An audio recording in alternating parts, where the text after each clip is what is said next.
Sorry about that, guys.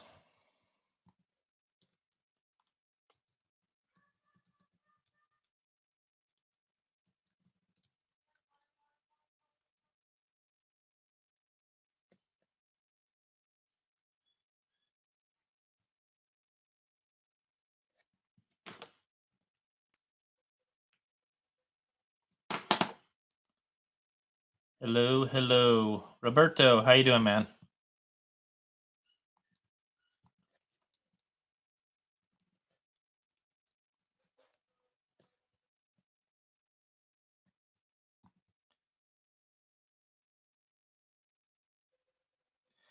Yeah, I've got these lights and I had the key light turned off, so had to fix that. We'll give it a few minutes and kind of get the show going. Hope you all are doing well.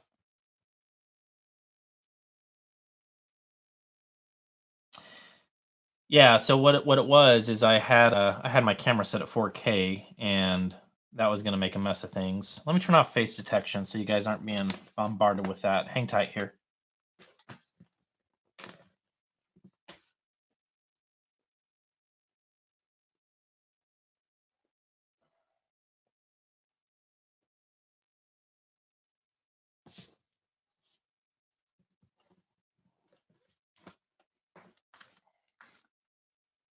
Okay, that should be better. Eric is in here.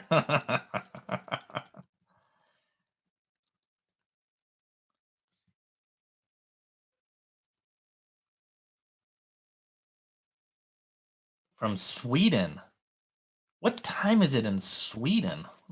What time is it in Sweden? 11:38. Woo! Woo! Somebody's a party animal in Sweden. Holy cow. Yeah, so the video is looking a little bit dull. The reason why is it's a flat profile through the camera, and I haven't taken the time to get it fixed. So I do apologize for that. It's not going to be super pretty. Um, yeah. So I'm sorry about that.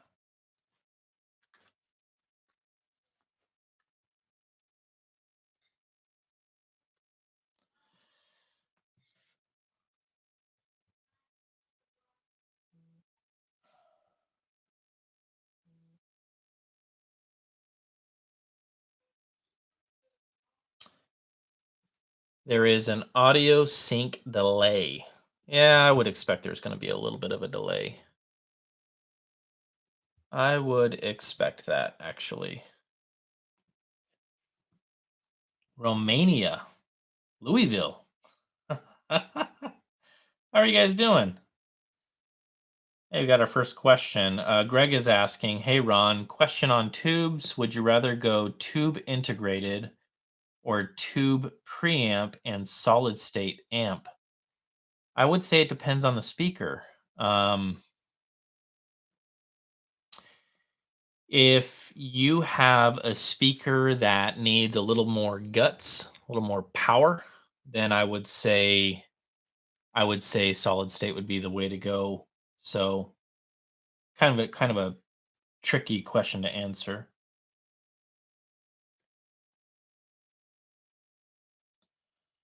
Um, yeah, I mean, with tube integrated, I mean, a lot of that is just going to come down to how well it's going to be able to handle the drivers and whatever speakers you're trying to power up. So,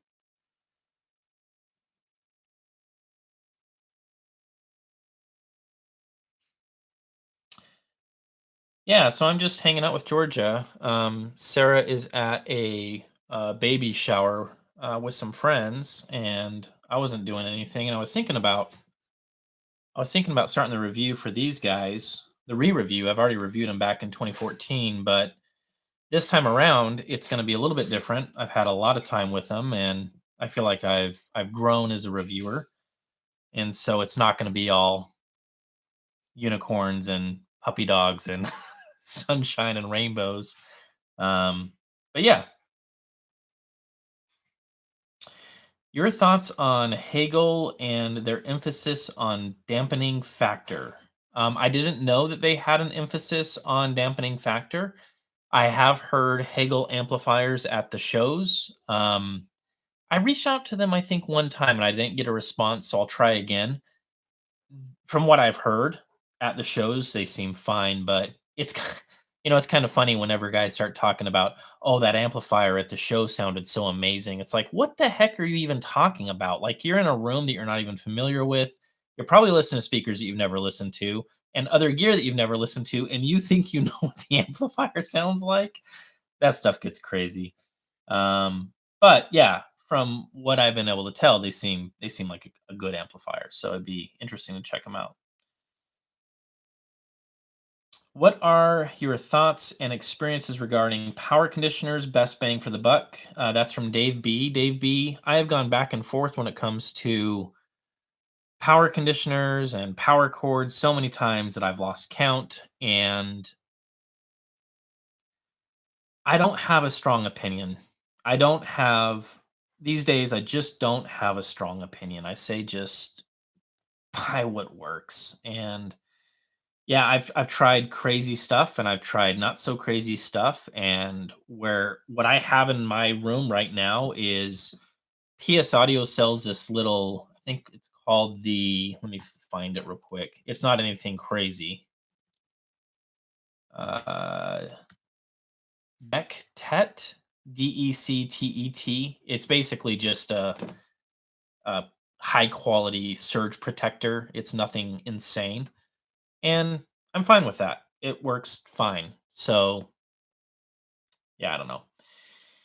Audience who does some of the tech talks, they have some crazy power conditioners, and it would be interesting to try those out and see if I can tell any kind of a difference.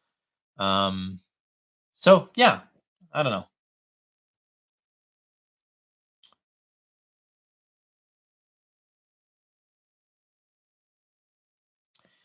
Regular guy audio is asking, do you have a favorite speaker amp combo from the many years in the hobby you can recall? Just something that grabs you.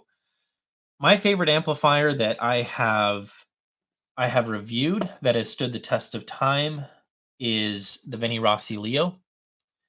It is a shame that integrated amplifier is discontinued. I understand, Vinny's all grown up now, and now he's offering, crazier, unfortunately more expensive integrated amplifiers. Those are out of my price range, for sure. But the Leo has stood the test of time, and it's shockingly good for being 25 and 50 watts. I mean, every time I say those numbers, I just cringe because I'm like, how how have I had this thing for so long, and how has it done so well with so many different speakers? Um, but the best combo? Mm, okay, you know what I think it would be a tie. It would be the Leo and the NXoticas. That combo is ridiculous. It's totally awesome, but you have to include the H-frame subs or no deal. You have that thing going. You have the H-frame subs, the NXoticas, and the Veni Rossi Leo, and you're done. Like, there's at that point, I have a hard time believing that there is better. I think that there's going to be different, but substantially better. I don't know about that. I don't know about that. I think people are just going to start trying to sell you stuff at that point. Um, Another combo that I loved was back in the day. I had quite a bit of Rogue Audio gear, and Eric, who's in the chat right now, he actually has the ST100, which is it's a 100-watt KT120 uh, tube amplifier, and that with the Anthony Gallo 3.1s, that combo is insane. It's so good. It's punchy and it has enough authority. And I'm a huge fan of the Gallo sound. I always have been. So the ST100 with the Gallows, and pick whatever preamp you want. I tried a lot of different stuff with it, and there were some small changes as I did that, but overall that combo is totally killer.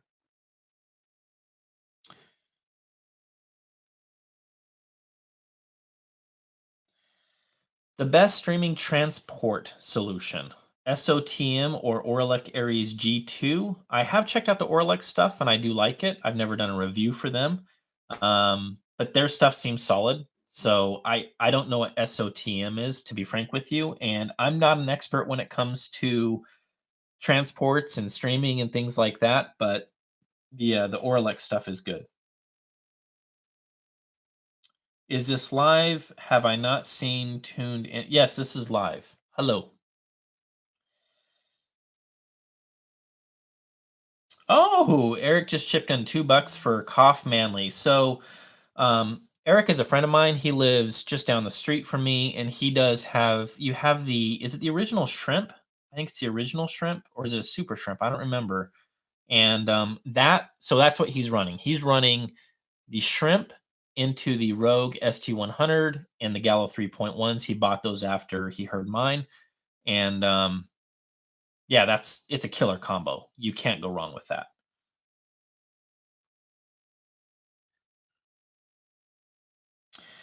Paul. Hey, Paul, what's up, man? Good to see you. Long time subscriber. Thank you for joining us, Paul. Ron, my buddy, any chance you're reviewing the Yamaha M5000 and C5000 pre-power combo? If I need to pester Yamaha for you, let me know. I would love to get my grubby hands on that stuff. Um, I'm a Yamaha fanboy, for sure. There's no doubt about it. And so that would be a rig that I would wine and dine, no doubt about that. Um, I I think Joe from Joe and Tell has a contact through Yamaha, so I'll pester him and be like, "Hey, let's see if we can make that happen." That would be a lot of fun. Best bang for the buck power cable. I haven't changed power cables, power cords a whole lot over the years, to be honest with you. And as you guys know, I really don't do a whole lot of cable reviews anymore. I found that it's just, oh, it's just a big hassle because it's just there's so much, and I get it. Um, but triode, the Triode Wire Labs American series, and I don't know if he still has the original ones that I got. I don't know if the pricing is the same. I still have those cords from all those years ago. I didn't change to something else. I didn't get the next best thing because they seem to do the job and they seem to work, and I like them. And by the way, he is going to be joining the Tuesday Tech Talk series pretty soon, which is cool. He's a really cool guy. And what I like specifically about his his brand or what he offers is there's a wide range of prices, so it's not all boutique crazy prices. Um, but yeah, I like the Triad Wire Lab stuff. Another honorable mention would be Audio Art Cable. Rob from Audio Art Cable. I've worked with him for a while, and again, I think Eric actually has a lot of their stuff. It seems fine and it works great. So he's another company that I like because he offers affordable stuff and then he offers the boutique stuff. So take your pick your poison, whatever you want to do.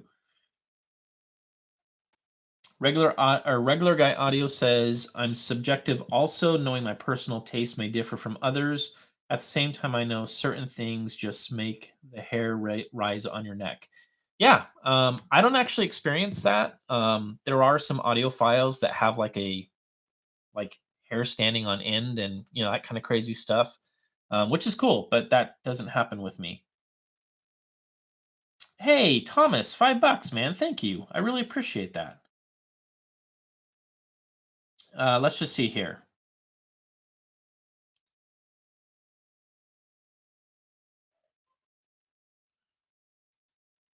Adam is asking, wow, this is like the live power conditioner show.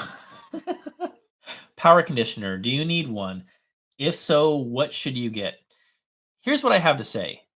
I think you would know if you need a power conditioner.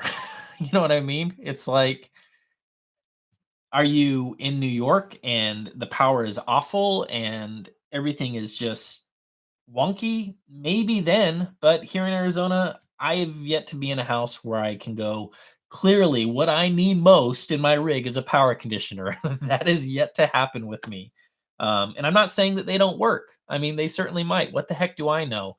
And I'm not one of those reviewers that draws conclusions before I experience it. I like to try things out. Am I going to go as crazy as like trying cables with like rocks tied onto them like a dodo brain? No, I'm not, but I am willing to try the stuff that the other guys may not want to try and see what the heck happens. So, yeah.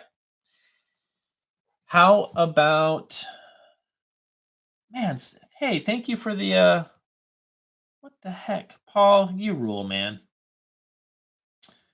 Let me catch up to you guys. What do you think about vintage audio? I love vintage audio. Back in the day, I did the Yamaha versus Yamaha. The Yamaha that was featured in that, I actually picked that up at a Savers down the road for 30 bucks. It was the best $30 that I've ever spent on anything hi-fi related, hands down. And it was a mess. I had no problem doing. I don't want to say repairs. That's not true. I was able to clean it out, so I'm not afraid to take the chassis off and use electronics cleaner, clean out the pots, do all that kind of stuff. Fired it up and it worked. And so I love vintage stuff. I think it's fantastic. It is kind of a crapshoot though, because depending on the age of whatever it is that you're looking at, like I say on the show, physics is going to show up eventually, and caps do die and they do dry out and things like that. So you may be taking a chance on whatever that product is. And then there is the conversation of, well, do you replace the caps and is it going to be the original sound? And I'm not going to go into that, but yes, I love vintage stuff. Just know that vintage stuff comes with, a consequence sometimes. Hay says, make my own cables mostly. I think that's fantastic. I love do it yourself. I've actually thought about making my own cables as well, and I don't think there's anything wrong with that. So that's great. Let me just see here.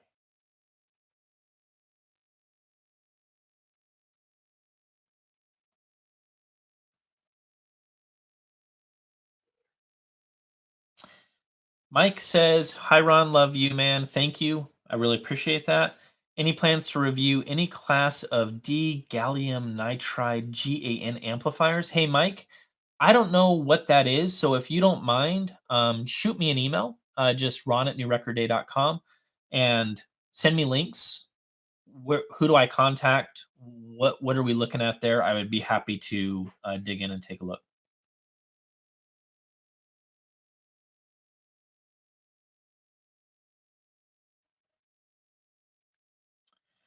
Mick says the power cord is just a short extension of what's in your wall, fools. I've heard that argument before, and maybe you're right. I'm not smart enough to really argue that, but well, we purify our water, right? I mean, you drinking tap water? No, we filter our water. So, this comes up all the time of, well, what about all the crappy wire that leads to your house? Well, what about all the crappy water that leads to your house? You're filtering that. So, I don't know. I think that argument is a little bit, I don't know if it really holds up. But then again, I'm not smart enough to argue it. So, you very well could be right. Thanks for the tip in the last video, the extreme tone. It's amazing. Thank you for trying it. Yeah, that shocked me, and I was a little bit nervous about doing that video because I thought, oh no, oh no, everyone's gonna think that I don't know anything about towing, which is not true. I'm crazy about speaker placement. I try everything, but I've never tried that aggressive of a tone, and I never put one and one together to think this relates to speakers with waveguides. And once I read that article and I got that heads up, and I tried it specifically with speakers with waveguides, well, you guys saw the video and you guys have tried it. So I don't need to convince you. You tried it and you clearly know that it works and it works really well. So it's awesome. I recently discovered the dehumidifier was introducing horrid noise on my line. Just keep it off when I record. Well, that makes sense. Yeah. Yeah, that makes sense. Hooray, you're correct about power conditioners. Cool. I don't know what I said, but I'm glad I'm correct. um Let's just see here. British audiophile. Oh, hey, I think I remember you. Didn't you? I think you started your own channel. I think. Forgive me if I'm not right about that. Is it Taran, a British audiophile? Anyways, hi Ron, love your videos. How close are you to turning this gig into a full-time deal? Um, we are we're as close as we've ever been. So I've been off work for the last 3 months because of paternity leave for the kiddos. And one of the coolest things that my wife has ever said to me was, maybe you shouldn't go back to work. And that was really cool and really scary at the same time. Sarah can clearly see that New Record Day is not going to go away. I'm very passionate about this, and I'm working my butt off to do everything that I can to figure out a way to turn this into a job that pays the bills. And I hate mentioning Patreon. I it's not my favorite thing to do, but that's a big help. And so anybody that out there that does support me through Patreon, thank you so much. That has been a game changer. And through sponsored mention, sponsored. Oh my gosh, I can't talk. Sponsored mentions like Worldwide Stereo and things like that. That's been a big change and a big boost. So there's that. Um, so yeah, the YouTube revenue is also starting to climb up for a really long time. In fact, up until the last couple of months, I was doing maybe $350 a month for all the work that I've done over the years, and you can imagine that's not that's not going to pay the bills. And with the inclusion of the Tuesday Tech Talks and then just pumping out a bunch more material, we're now bringing in about a grand, close to a grand a month for YouTube revenue, which is good. I mean, that's okay. That's much better. So between that and between Patreon and sponsored mentions, we're getting there. But I don't want to. Well, my family's the most important thing, so I'm not going to be foolish. So thank you for asking. We're getting closer. Please help us if you can, and we appreciate it. Let's just see here.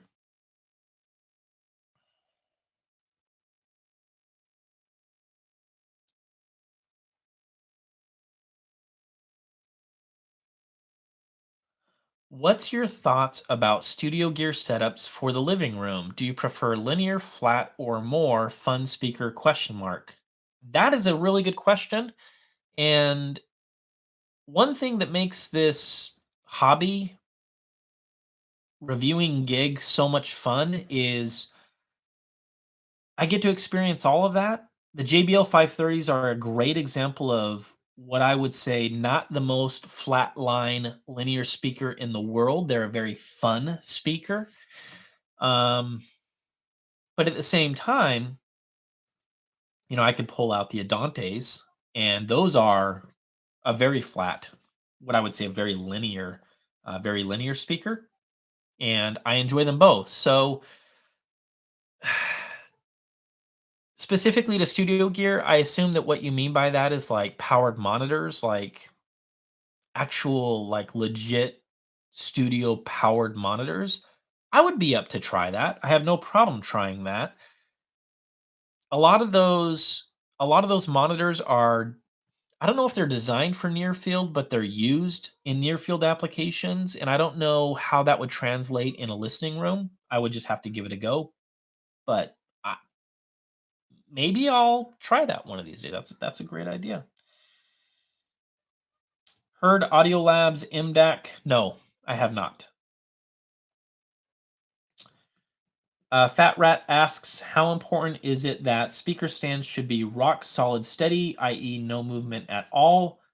Um, Sorry, guys, got distracted. Okay, rock solid steady, i.e., no movement at all. Most available stands tend to rock around. Does that affect speaker ability to image or soundstage? How much are they moving around? That's interesting. The stands that I've been impressed with lately, and I have no shame at all in saying this, are from Monoprice. Um, they're just the 4 column metal stands, and you can get them 24 inches, 28 inches, and I think 32 inches high. fill those columns up with kitty litter and off to the races you go. And the base is substantial, it's sturdy, and they're not expensive. Um, how does that affect imaging and soundstage? I don't know if it's going to affect imaging or soundstage as okay, we're going to get into it. When I did the video and I hit the stand with the hammer and it rang like a bell, there was a lot of comments saying, "Well, a speaker doesn't make that sound," which is true. It's totally true, but that's not my point. My point is that there's resonance inside of those hollow tubes or columns, and so I would say that the reason that you want a solid foundation and you want to fill up the columns with kitty litter and sand and things like that is, well, you want to avoid any kind of resonance. You want to eliminate the potential resonance that you might pick up through the stand. And so, how does that affect sound staging? Once you have less resonance, I would think that you're going to hear the speaker better than the speaker draining energy into a stand, resonating through the stand, and doing other things that aren't so good sounding.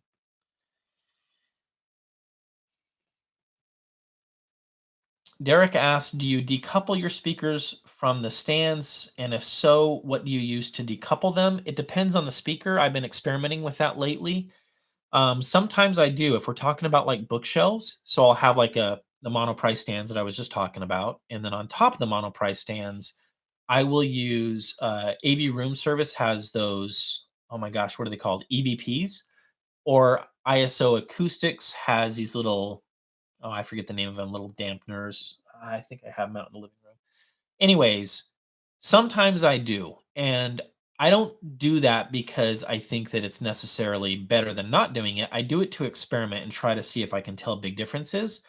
And sometimes I can, and sometimes I can't. With floor standers, it depends. With the NXoticas, I do. And the reason that I do is because when those H-frame open baffle subs are doing their thing, I have that fireplace rattle issue. And so instead of trying to fix a fireplace, I have no idea how much that would cost. I use those EVP isolators that prevents whatever the energy that is coming from that subwoofer going into the floor and then having an effect on the fireplace. And those work great. But there are some situations where floor standers I feel like work better on spikes, which is not isolating it, it's actually coupling it to the floor. So there is a tool for every job, and it just might come down to experimenting with the particular speaker. Do you have any plans to visit audio shows in the UK? They aren't the best, but would love to grab you a beer. Paul, I would love to visit the UK. I would love to do Munich, to be honest with you, but that's a lot of quiche. That's a lot of money. So I don't know if that's in the near future, but who knows, man?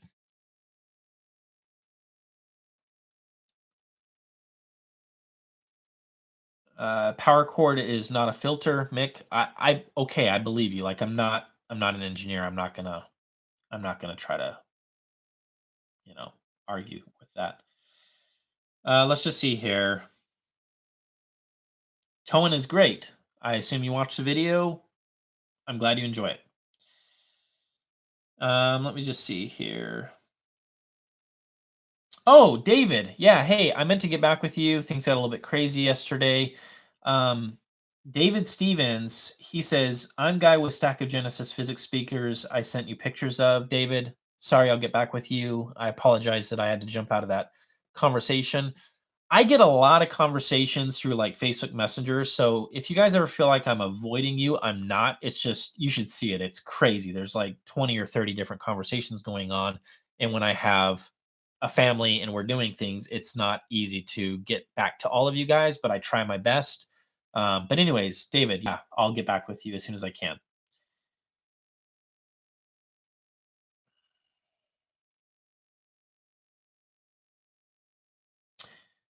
Jesse Howarth, Ron, if you can still sent a bookshelf speaker question about 12 minutes back. I'm sorry I missed it, Jesse. If you can ask it again, I'll try to. I'm going down. I'm not going up. I'm going down. Let me know, and I'll be sure to answer that. And Paul, thank you for being a patron. I appreciate you, man. Let me just see here. Yannick says, I'll be able to help soon. The content is great. Thank you. I really appreciate that.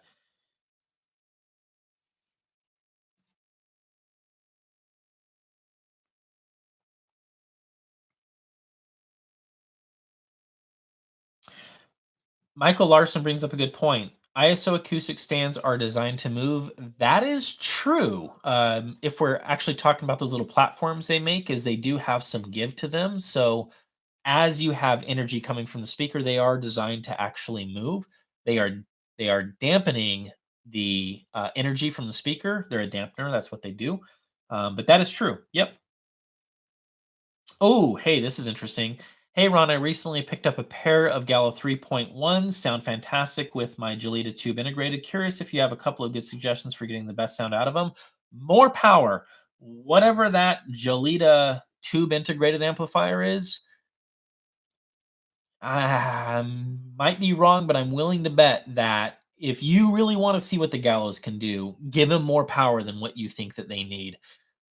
100 watts minimum tube is probably a good place to start. There was a time when I had 252 watts powering the Gallows, and it was, yeah. So for sure.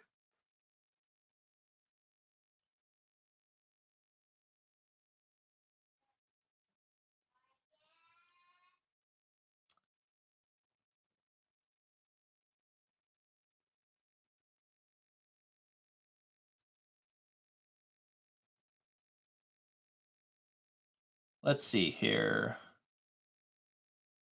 Doing great. Ron is the first guy telling the real truth. Oh, yeah. I try. I try. Let me just see here. How would you rank the Exoticas against other speakers you have reviewed?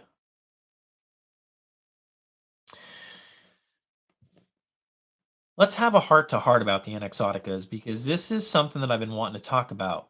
I've never actually called them my reference speaker, and there's a reason for that. The Exoticas are $2,500 to build, do it yourself, right? They compete, in my opinion, with speakers that double that price, maybe triple that price. If I was to call those my reference speakers and just talk them up until, I turn blue in the face, guess what? No manufacturers are going to send me speakers anymore. I've been doing this long enough to know that is the way things actually work. They're going to say, what's the point? We can't compete with a do it yourself speaker that is $2,500. And that is true. They actually are correct. They can't because they have overhead, they have production costs, they have a staff that they need to pay. They have a whole lot of other expenses, and competing with that speaker is very difficult to do. So the NXoticas are a reference speaker of mine for sure, but that certainly doesn't mean that there are not manufactured speakers out there that would go toe to toe with the NXoticas and pick a dang good fight. Just know that they're probably not going to be $2,500, right? They're not going to be that price. Speakers that come to mind right off the bat, sticking with open baffle, spatial audio. Um, the spatial audio stuff is incredible, but you're going to be paying more in and you should be paying more because they're not a kit. You don't put it together. And while putting the NXoticas together was not terribly difficult, it's for me, it was at least 2 weeks worth of work, off and on working on it, doing, the veneer and the painting, and then you get to the crossover and installing the no-res, and you're cutting the no-res on a table saw.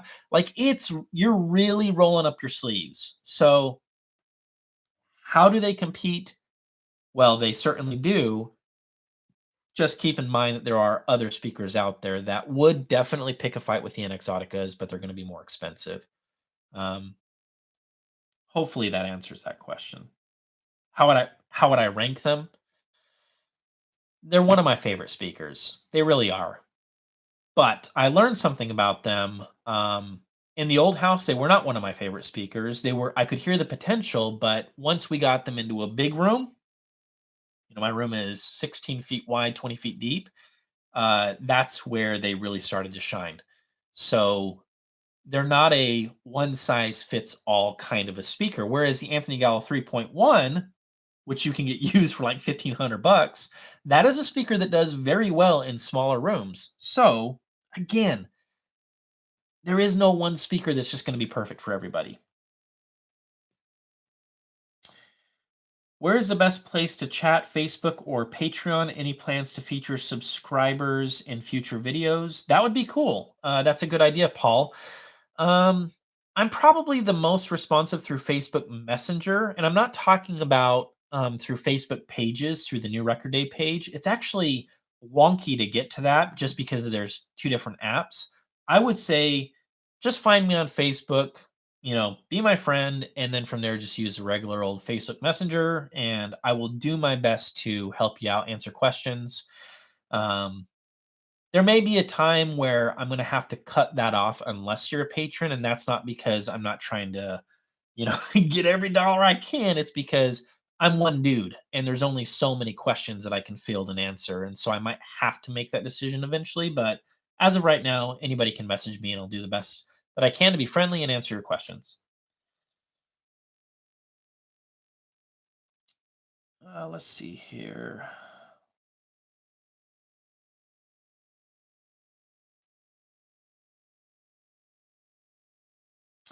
What are your thoughts on ohm speakers? I'm gonna get myself in trouble for this one. That is one of the only speakers that I sent back. I I got the Ohm 1000s, I think, and look, they're a fine speaker. It just wasn't for me. The trouble that I have with the ohms, and the reason why I sent them back is I thought the this is interesting. What I don't like about them is what Z from Z Reviews loves about them. So it just goes to show it's not about bad sound, like, oh, they sound bad. I think it's just personal preference. That center image, the sweet spot, it's almost as if it's just everywhere. It's so it's so diffused that you really don't it's just kind of all over the map, and that drove me crazy. I couldn't get it to be rock solid foundation pinpoint. It was just kind of all over the place. So, there maybe it's time to give him another shot and see what the deal is, but not my personal favorite speaker. I don't love the ohms. Let's just see here. Resonances, talking about that. Any questions for me? Jesse says, okay, hey, Jesse, I think I got to your question, bro. Ron, I'm on my fourth set of sub 1K bookshelves, ready to take a big leap in budget, say 3 to 4K. Ooh, what should you be auditioning?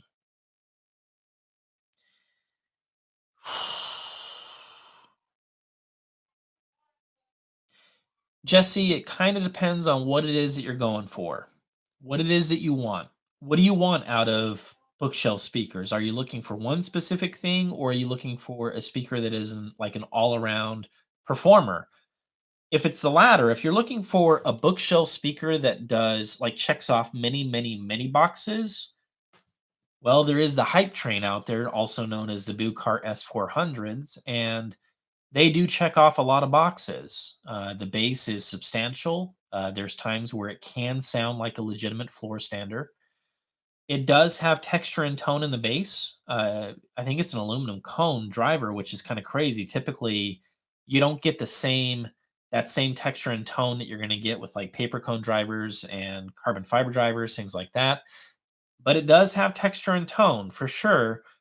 Mid range is rock solid if you use the extreme toe in, like I showed you, for sure.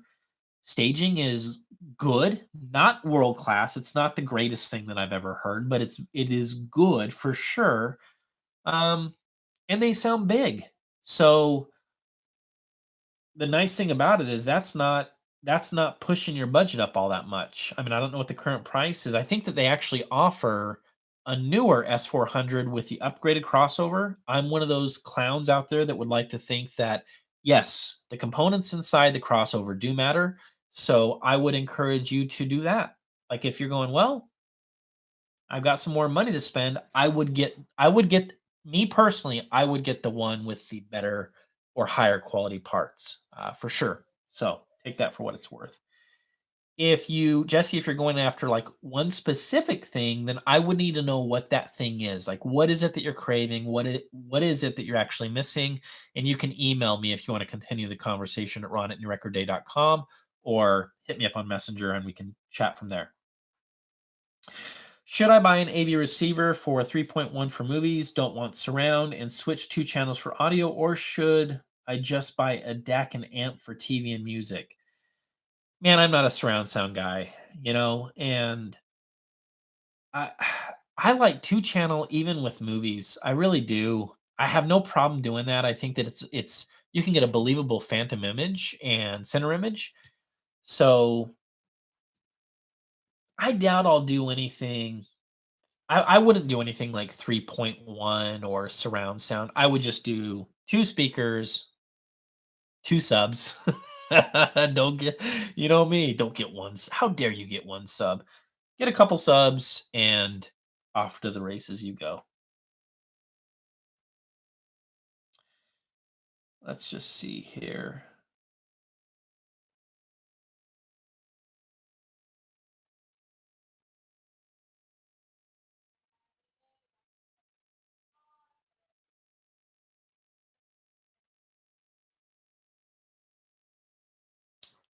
Sorry, it jumped here a little bit. I'm backing up. Bear with me, guys.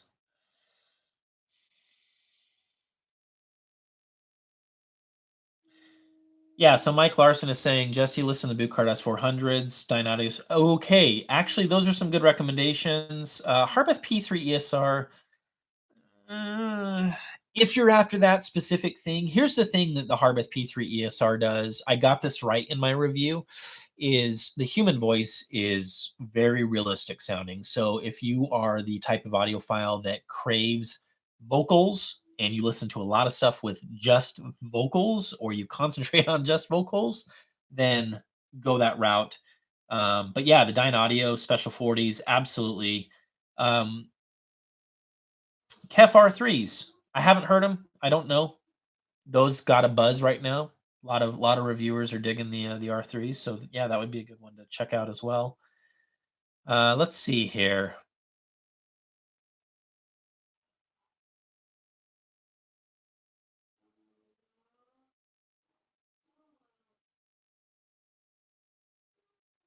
Zeus Pantera loves the big ohms but hated the small ones. Hey, Michael, maybe that's it.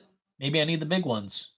I heard, you know what? I heard them at Rocky Mountain Audio Fest, but I noticed the same dang thing with that imaging. It's a different kind of the way that speaker does imaging is different than maybe every speaker that I've ever heard. Let me put it that way. And so I think it might be one of those things where you're either going to love it or you're not. And for me, I just wasn't a fan. Paul, another question. Sorry, don't ever apologize. I'm not going anywhere until Sarah gets back. So I'm here to hang out with you guys. I'm in no rush. Years ago, we had a chat about Kef R700 and you had issues getting a sample. Can we support you in getting a sample of their new R series? Yeah, I mean, here's the deal, guys, is I'm totally open. If anybody has a pair of any of this stuff that is being mentioned, if you want to send it to me, I'll pay for shipping both ways. I have no problem doing that. I would have to pull that out of the Patreon funds, but that would be an easy way to do it. Knocking on the door of Kef is like it's like trekking to Mordor. I don't know why it's so hard to get Kef to like work with reviewers, but for me, I've had a really hard time with it. The previous PR agent that I used to work with Kef, they don't respond anymore, so I don't know what's going on. I have no idea. Um, Would the XLS make a good studio monitor? Yes, it would. Danny is a purist, so he is gonna be a guy that is always trying to draw a straight line. That's where he begins the adventure is let me try to see if I can do an impression of Danny. "Hey, everybody, gonna draw a straight line." I think that's Danny. He draws straight lines, and so if anything that you get from Danny is gonna start with that, so XLS for sure would make a fantastic studio monitor, absolutely. David Stevens asked, Ron, you didn't have them against the wall then? Guess what? I did. It was in the old house, so that maybe that's all that there is to it. But I tried pulling them out into the room like I always do because I'm crazy like that. They sounded awful. And I reached out to Ohm, which I typically do, like, hey, these sound awful. What do I do? And they're like, where do you have the speakers? I'm like, oh, I don't know, 6 feet out of the room. They're like, are you crazy? No, they needed to be back up against the wall. And I did that. I don't know what to tell you, man. Just not in love with it. Let's see here. Did somebody just give me 20 bucks? Holy cow. Whoever you are, thank you. I will get to you in a minute. That is incredibly kind. I really appreciate it. Let's just see here. Why doesn't anyone speak as LS cable as extension of your filter? It's sick. I'm not going to get into that. I'm not smart enough. I'm not awake enough to. It was a rough night. Elliot kept me up last night. Let's just see here. Any DIY shows or get-togethers in Cali? Impulse response.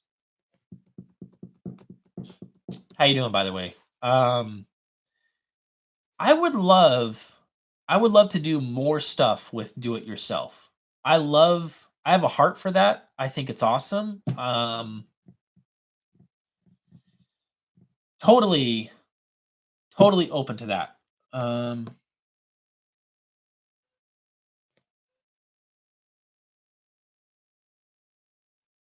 Paul, sorry, Paul's trying to message me. Hey, Paul, I'll get to you within a minute. Callie, you know what? The show, if that's happening again in California, I will most likely be there. I plan on Expona, I plan on Rocky Mountain Audio Fest, and I plan on the show. I don't think it's called is it the show at Newport anymore? They've changed it. It's changed, but yeah, I'll be in California, so I'll yeah, I'll look out for you. Thank you for the honest answer, Ron. Based on your answer, most likely the NX Exoticas wouldn't suit a room that is 4x4M small. Square room? Ooh, man, I'm sorry to hear that. My other reservation is my ability to assemble it correctly. Yeah, so I can tell you right now, Jengsun, if I'm saying that right, I don't think that you're a good candidate for the NX Exoticas. I think that if you want to hear most of what the Exoticas are doing well, and you do want to get into do-it-yourself audio, you should actually call Danny and you should talk to him. He's a very kind guy, and he will help you with some kind of a monitor, top portion of an Exotica, and get you very close that would work better in a smaller room.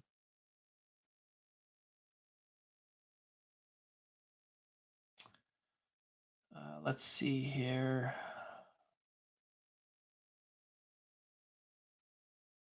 Wow, lots of questions. Holy cow. I can keep up with all these. Let's just see.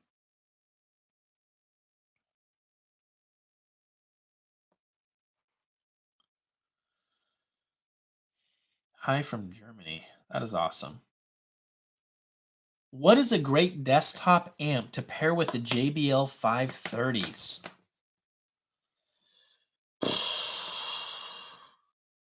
Ryan, that's a good question.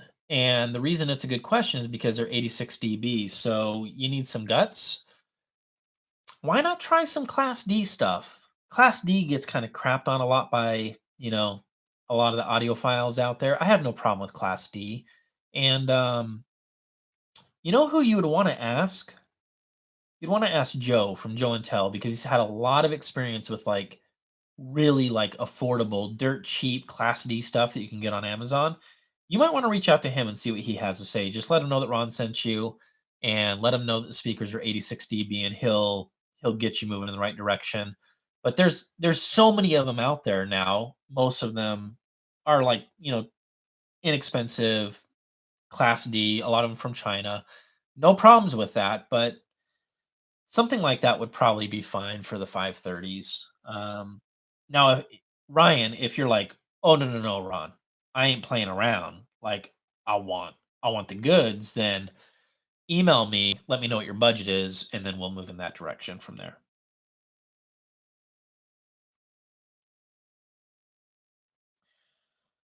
Paul says, I own R7. Let's talk seriously. I will message you on Facebook now. Feel like I'm being too vocal. Haha. Paul, you're fine, bro.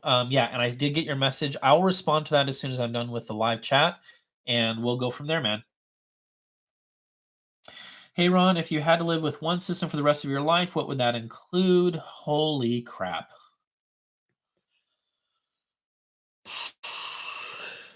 It'd be the two rigs that I mentioned earlier. It would either be going back to the Gallo 3.1s or it'd be the NXoticas with the Leo.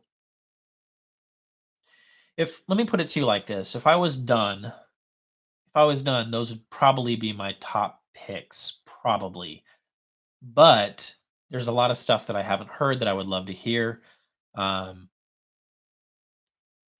those M3s, the spatial audio M3s messed me up in a good way. Like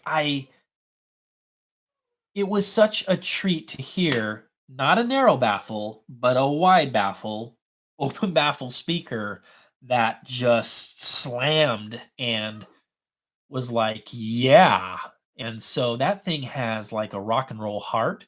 And so over the years, after I went away to do the foster care and came back, I haven't had anything new from Spatial, and I'm working with Clayton to get. I think he's going to send me the sapphires, the new sapphires that he has, and I've heard the X series at the shows, but the shows are just not a great place to really sink your teeth into what it is that you're listening to. It's a great idea to go to the shows and like experience it and kind of get an idea, but as a reviewer, I can't go to a show and go, "Oh yeah, now I know exactly what these speakers sound like." No. I got to have them in my place and I got to try a bunch of gear with them and things like that. But without getting long-winded, I'm dying to hear what Clayton is cooking up. I'm dying to hear what that kind of stuff might sound like because I love Open Baffle and a lot of the stuff that he does looks killer.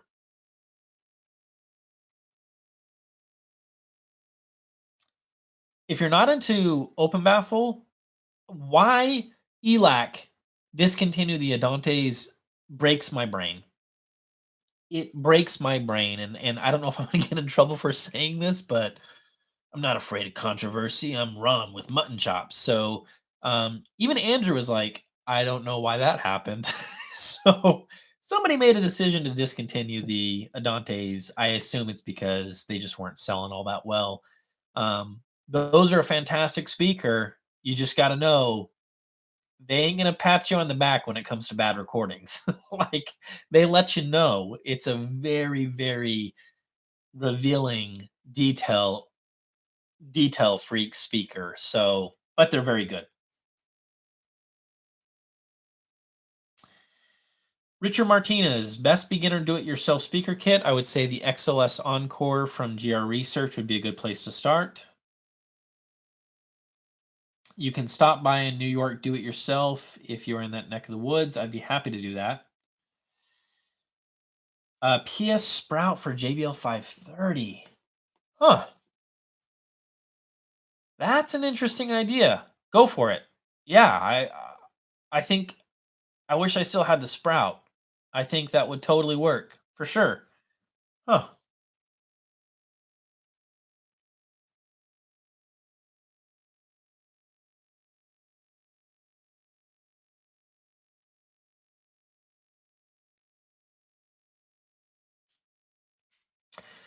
Eric says speaker build party like people do with AK build parties. So Danny has those he calls them the studio monitors. It's kind of an interesting design. It has his Neo 3 tweeter on top, and then it has the M165 something or another woofer on the bottom that is designed for open baffle applications as well as sealed applications. And the top section has a ramp that makes it open baffle, which is interesting. And I actually have that kit sitting in my garage. The way that worked is there's a fellow YouTuber out there that actually bought the kit, and he's like, Ron, put it together, show us how to do it. And so I actually went out and bought this overhead rig that I'm going to set up, and I'm actually going to do like a cool assembly of putting the crossover together step by step, showing you everything, all of it, cutting the wood, slapping it together, paint job. I love doing that stuff, and that will be a fun step by step tutorial that you guys can expect from me down the road. Hey Ron, I got some plans for two-way floor standing speakers. I built them and they hit down to 32 hertz, negative 3 dB. If you want plans to build some floor standing speakers someday, Gente, that's awesome, man. Hit me up on email, ron@newrecordday.com. Let me know what you got. I'd be happy to at least take a look at it. I'm not saying yes to it, but I'm happy to look into it for sure. Hey Ron, appreciate your channel and the stream. Always fun to listen to. Intuit reviews. Thank you. I appreciate that. Hello from Greece. Is there another omnidirectional speaker you recommend? Any speaker solution that can cover multiple listening positions? Thanks. There was a speaker. Oh my gosh, I can't think of the freaking name. Oh, it escapes me. I just had it too. Mur Audio. Is that it, guys? MURR Audio. Please. Please be it. MUR Audio. The SP1s. I heard these at a show. Where did I hear those? Where was I? I was that it wasn't Rocky Mountain. It was at Xpona, I think. Either way, holy crap. Yeah.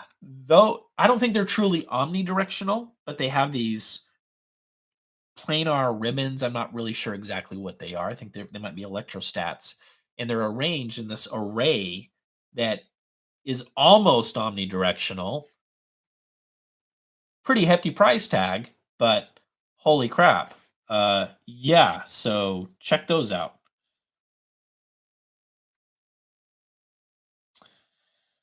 Let's just see here.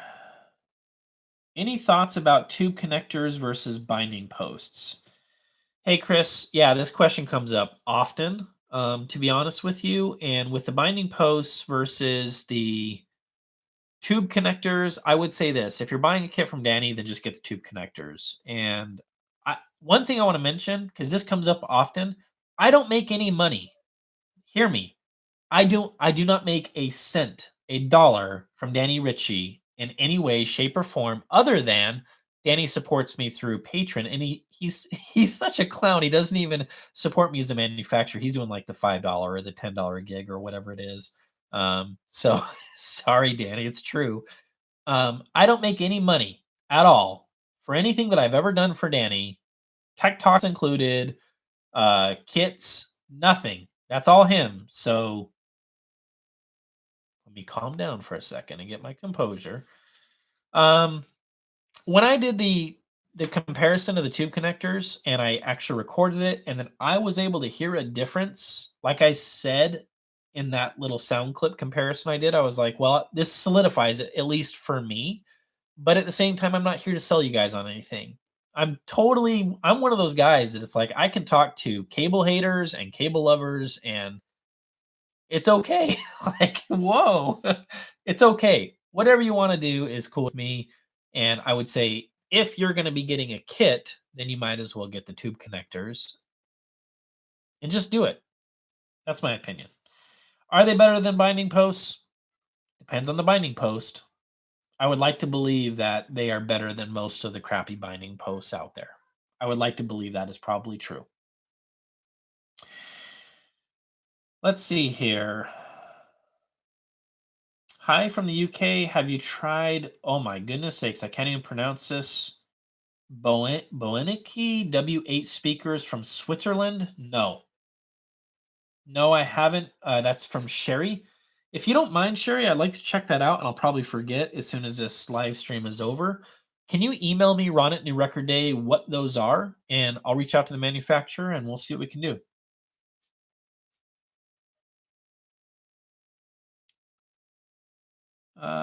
Let's just see here. Sorry, this thing like skips down every now and then, so I apologize for that.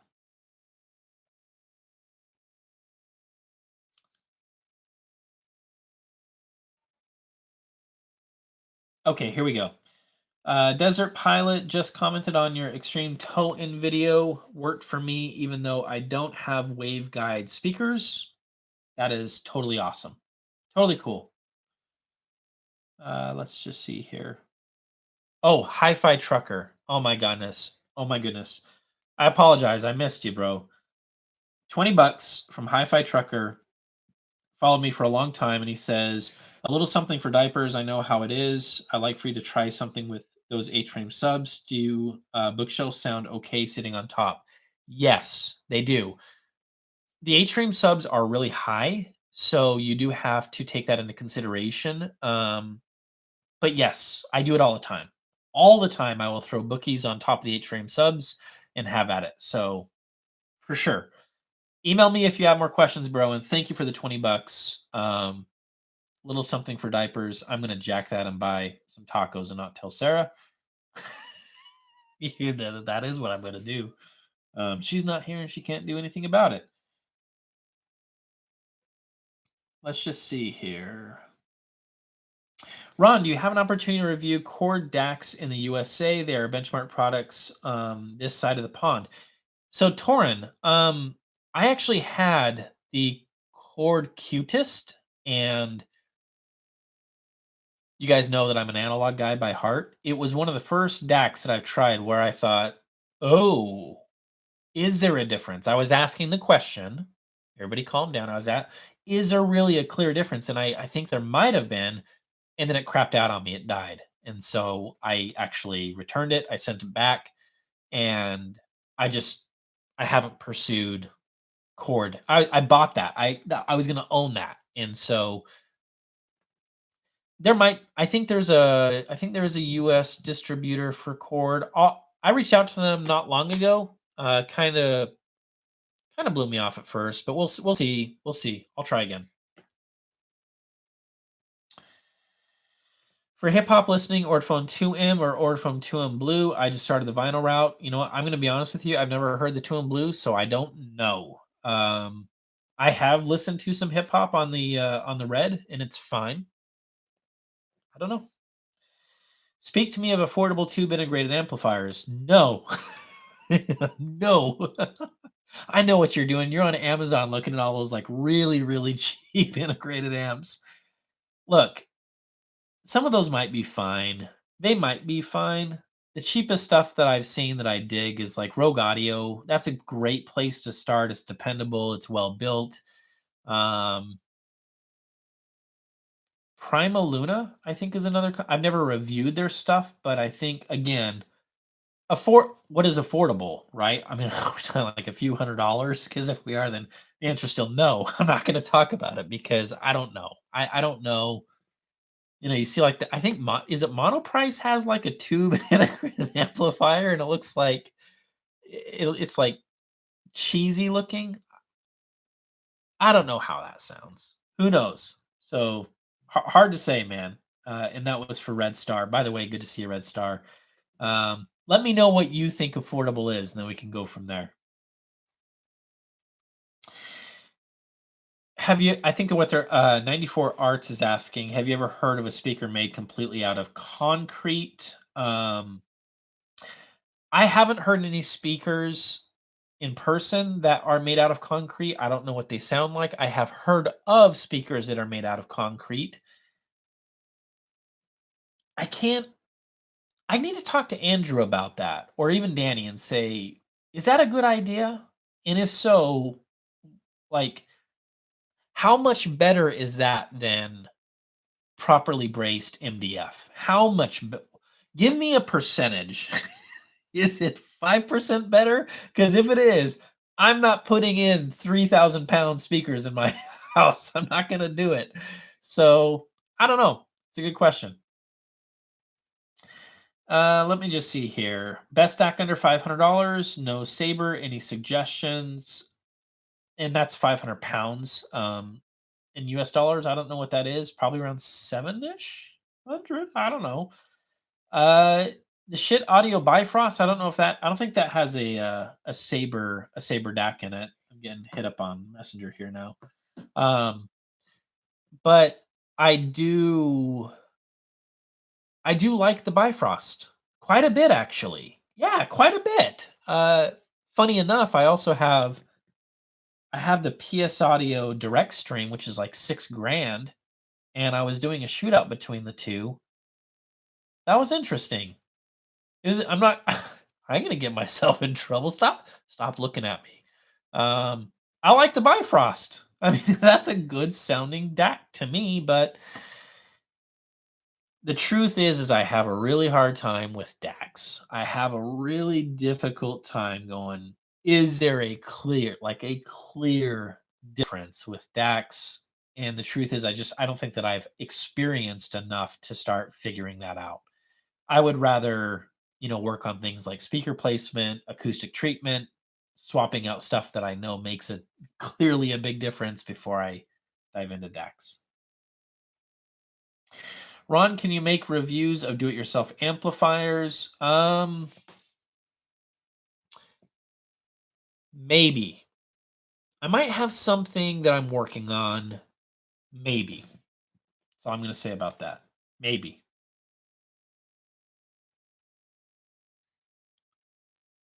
Did someone? Did somebody? What is SCK? What is SCK 50? I don't know how much money I just got, but thank you so much. That is very kind of you. I appreciate that. Let me scroll back up. It just shot me down there. Just told my girlfriend that you like pineapple on pizza because everybody likes pineapple on pizza, Paul. She walked out of the room. We were both watching the stream. Pause the music for it. She probably went to go and get pizza with some pineapple on it. That's probably why she left the room. I don't see what the big deal is there, Paul. If that's really your name, Paul. I have Maggie's 1.6 QR and KEF 104.2 is looking for. Oh, it just shut down again on me. Looking for new amplifier thoughts. Maggie's need current. So solid state. Go solid state every time and go with as much power as you can, is my opinion on that. Go bananas. Go for a gazillion watts. And then double it. Seriously, for me, my experience with Maggie's is they love power. And the more power that you give to them, it seems the more they reward you. So they just soak it right up and they start delivering you the goods that Maggie's are able to deliver. So, Chris Kellis, thanks for your wisdom. Danny should throw you a bone. I've known Danny for many, many years now. I knew him before I started this channel. I remember calling him when I bought these. Oh, what were they? Anybody know? Remember AV123? Company that went out of business. They had the mini stratas, I think is what they were called, or something like that. Anyways, one of the drivers blew out, and I had to take the driver out. But the knucklehead they were used, the knucklehead that had them literally rubber cemented the driver into the enclosure. So I had to rip it out and it was crazy. I was really upset. I was just like, what am I going to do? I can't, this thing's torn to pieces. How am I going to get a driver? And somebody said, oh, hey, just call Danny. He has those drivers and he knows that speaker inside and out. And I called him, picked up the phone and hello, this is Danny. What's up? And a friendship started from there. Really sweet guy, really cool guy, really dig him. And he should throw me a bone. Come on, Danny. Driving around in a Corvette. Let's just see here. Steven asks, hi Ron, any word when you might do the EVP review? That's a good question, man. I've been so lazy about that review and it's frustrating. They work. They work. I mean, I'll definitely do a review, and in the review, what I do is I do a, you can get, like, seismographs on your phone, seismograph apps, and so I show with my phone, next to the sub playing frequencies, how much it affects the seismograph versus after the sub is actually sitting on the EVPs, and the difference is crazy. It's like, clearly they do something. They are definitely dampening the subs, and in the case of even the Exoticas. So hopefully soon. I don't know exactly when that review is going to drop. Red Star says, Richard, I was saying, oh, not to me, never mind. David Stevens, analog rules. I tend to agree with that statement. Paul says, I was so upset the Cutest never made a video. I own a Hugo TT2. Would love to hear your view on them. Yeah. Look, I put that Cutest into my rig and I was digging what I was hearing. Maybe got 5 or 6 hours out of it, and then it just died. Sucks. Are you going to review the Polk L800s? And from what you have heard so far, are they worth 6K? I don't know what Polk is doing with the L800s. I don't know if I will be reviewing them. I hope. I hope that ends up being the case. I don't know if I will. Um, are they worth 6K? At the time that I heard those and the demo was going on, I thought, because somebody asked how much they were, I thought they said 60K, and I believed them, but I'm kind of an idiot when it comes to this kind of stuff. So I believed at the time that I was listening to the demo that they were $60,000, not $6,000. And here's the thing with those, they freaked me out and they brought me back to where it all started. I wasn't in reviewer mode. I wasn't thinking about so much with like tone or texture or anything like that. I was having a lot of fun because these speakers were doing things that I've never heard speakers do before. So it was very like childlike. It was like, oh, because you got to understand, like, I go through so much of this stuff that you kind of get desensitized and you get bored with all this stuff. And when I heard the L800s, it just snapped right back to like hearing something for the very first time, going, how are you doing this magic trick? How is this as spacious? It broke my brain at Rocky Mountain Audio Fest, and it broke Joe's brain. Joe and Tell. We were hanging out on that trip, and everything after that sounded like mono. It broke our brains to the point of, and I don't give a rip what room it was. I don't care how expensive the room was. It all sounded mono to me because I heard this thing that was just doing this fun, crazy thing that I have yet to hear speakers do. So, are they worth it? Yeah, I think that that is a very fair price if that is what you want, if you're going for that fun thing.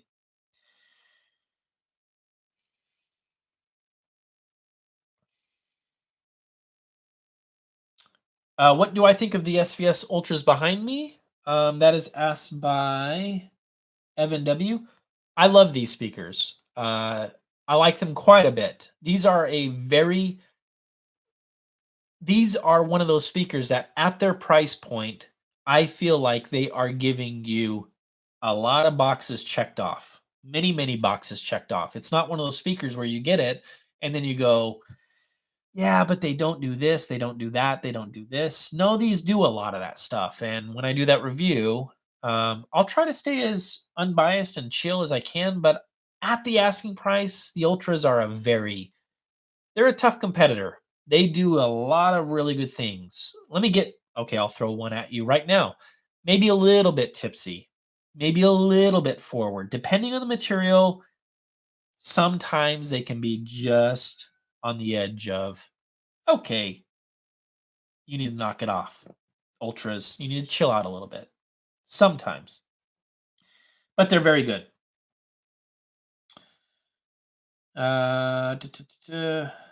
Norm Varney did a demo out of a speaker made of concrete. It resonates like anything else. Yeah, that's true. And this JW Celtic, I don't know SCK50. I don't know what that is, but thank you so much. I really appreciate you. That is incredibly considerate and very kind. Shit does not use Saber. That is true. Let me just see here. Oh my goodness sakes.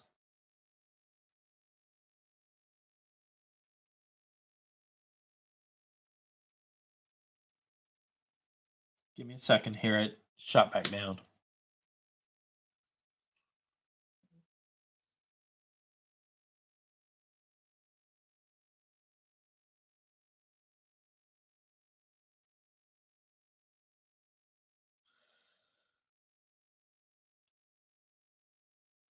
Yeah, it looks like you guys are just kind of talking amongst each other. Oh, Eric's messaging me. He's just letting me know the currency. Oh, Swedish kroner. Okay. Well, thank you. Thank you so much for that. I appreciate it. Let me just see here. Pineapple Paul.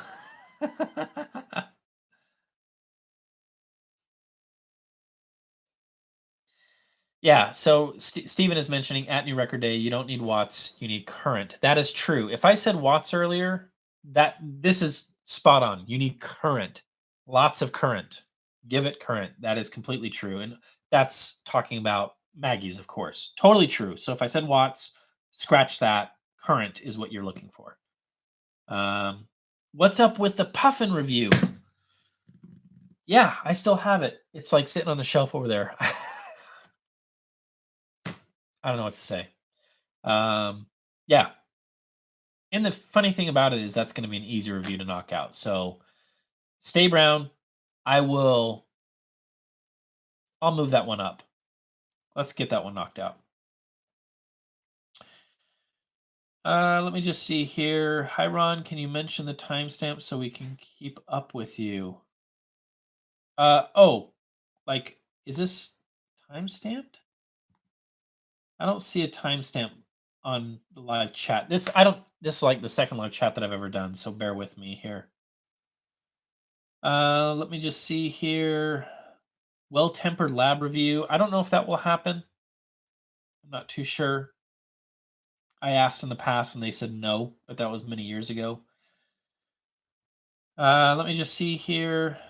Patreon chat would be cool. Paul says that. Yeah, we are doing one thing that we're doing for patrons is every single week, Sarah and I are actually going to do videos where we're talking like insider edition, like a channel chat basically, where I'm going to do my best to spill the beans and let you guys know what's up, what we have in for review, how things are going, how things are progressing. So that is something that we're planning on doing. Let's just see here. SDA stuff. What was your conclusion about the linear tube audio MZ3 preamp headphone amp? That's from John Simmons. It's incredible. I've had a great time with the with both the Tube Audio MZ3 and then also their ultra linear power amplifier they sent over. Those reviews are going to be soon, like within the next couple of weeks. Those hopefully next couple of weeks, those will be out. Um, the MZ3 is amazing, and I've used that with the Bayer Dynamic DT 1990s. I used it with the Meze Empyreans. I use it with my Grados. I've used it with um, the 6XX, which is based on the Massdrop 6XX, which is based on the 650s. And that headphone amp it's bananas. It's expensive, but it's also bananas. So you get expensive bananas. And who doesn't want that? Oh, I'm down to the bottom. Oh, I think. Yeah, I am. Okay, cool. I'm caught up with you guys. That took a while. Holy cow. Ron, any thoughts on setting up a system for late night listening? I don't know exactly what that means. I do listen late at night sometimes. I'll go out there and turn the lights down low and listen to music. Not really sure what you mean. How much more does two preamps give in holographic soundstage over solid state, and how much money would you need to spend? 13%.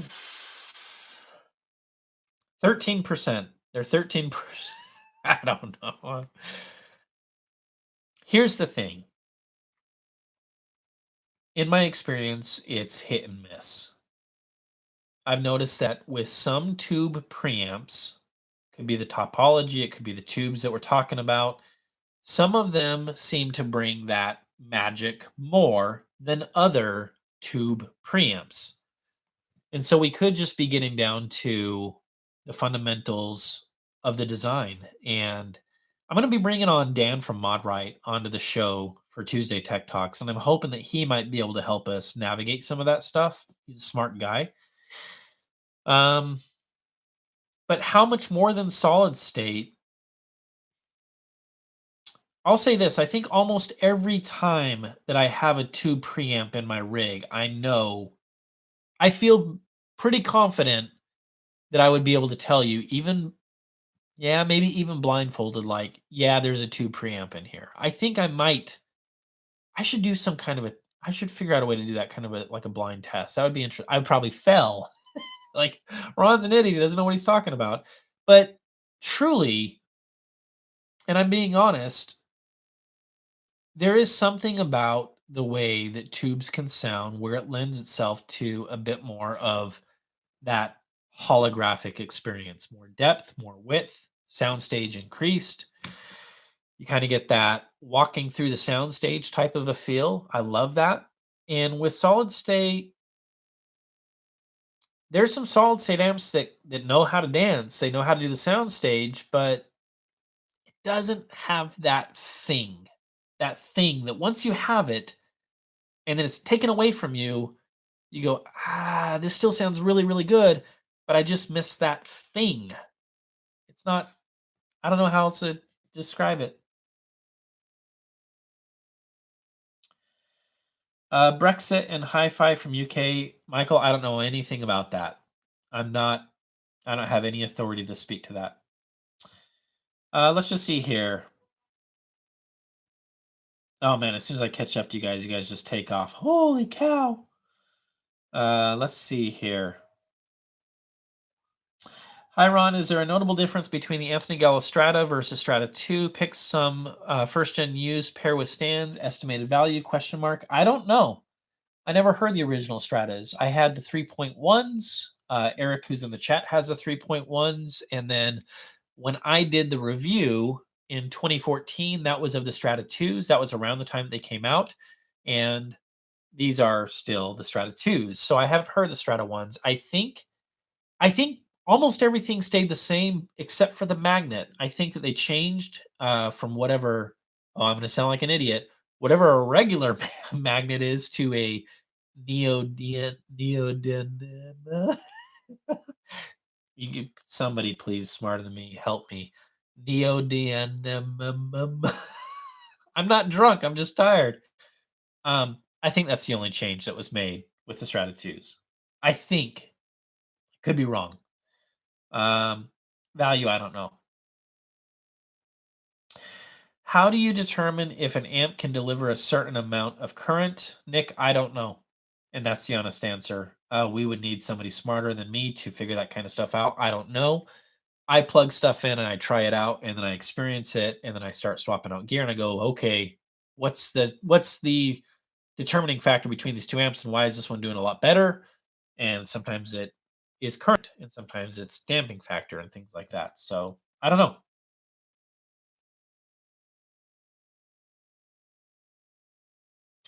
What is a nice entry level tube amp for experimenting? A true tube amp, $1,000 max. I have a small room.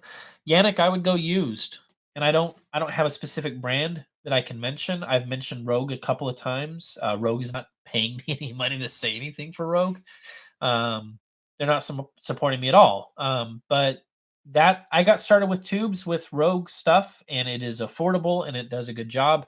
So I would imagine that you should be able to find maybe a Cronus, an older Cronus or something like that on AudioGone, Audio Circle, and I would expect that you're probably going to be paying somewhere around that price, hopefully.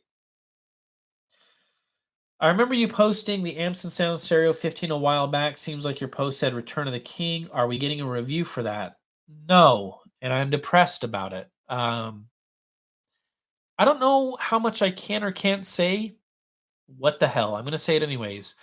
Around the time that I got that amp in from Justin at Amps and Sound, I think that there was some trouble with the company at that time, and there was an investor that backed out of Amps and Sound. I don't know all the details. I'm not going to get into that.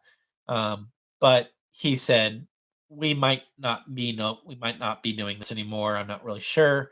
I need that back, and so we sent it back to Justin. But the good news is, I think he bounced back, and he's still in the game, and he's doing stuff. And yeah, maybe we'll do the Stereo 15. I'll say this, Clayton, if you send me a pair of speakers, I have to get a Stereo 15 because that, when I said the Return of the King, it's like spatial audio, Stereo 15, yes, is the answer to that question. So I would definitely do that. Let me just see here. Lieben 600X review. Hit me up through email. Let me know. I don't even, I know Lieben, but I don't know that particular model. Nothing in the works with that. Best headphones under $600. Depends. There's a lot of freaking headphones. Ask Joshua Valor. Joshua Valor is a trusted guy when it comes to headphones. I like the DT 1990s. Those you can definitely pick up under $600, especially used for sure. And I sold my. This is a true story. I sold my Sennheiser HD 800s once I got the DT 1990s because I felt like it gave me everything that the 800s gave to me. Maybe not quite as spacious sounding, but it gave me all of the rest that I was looking for. And I gladly sold the Sennheisers and went out and got some tacos. So, oh yeah, and Nick mentions HD 600, 650, 6XX. I would agree with that. With those, they're not going to be quite as exciting as the DT 1990. More mid-range focused. It's all about the mid-range with those guys, and they do some amazing stuff when it comes to mid-range. Completely agree with that recommendation. Let me just see here. Yeah, Steven just says at new record days. So this is regarding that earlier question. You're getting down to circuit topologies, and I believe that is true. Um, Paul, let me just. Oh, it just jumped on me again here, folks.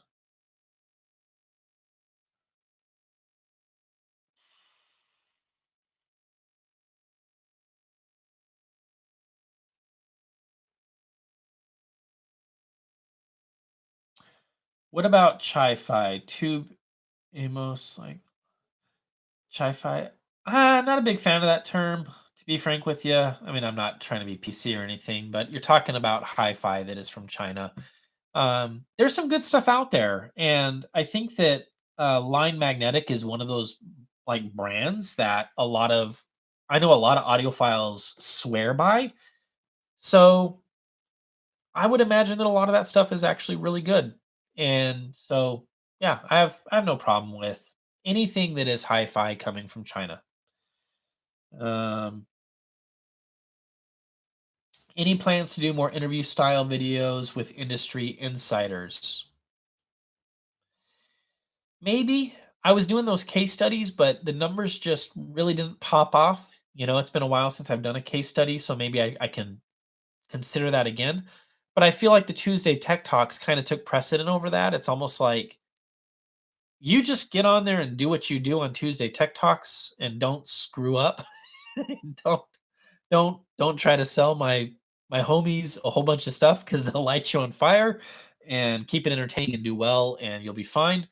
But yeah, interview stuff maybe. I will mention that in about a week from now, I'm going to Texas, and I'll be meeting Danny Ritchie for the very first time in person. I'll be able to shake his hand and hang out with him, and so we should be there doing like a Frequency Friday or maybe like a Tech Talk. It'll be like the best looking video that you'll ever see coming from Danny Ritchie. You'll be like, wow, he really upped his game in production. Um, so yeah, we'll see. I'll interview Danny. If you guys have any questions you want me to ask Danny, let me know. Let's just see here.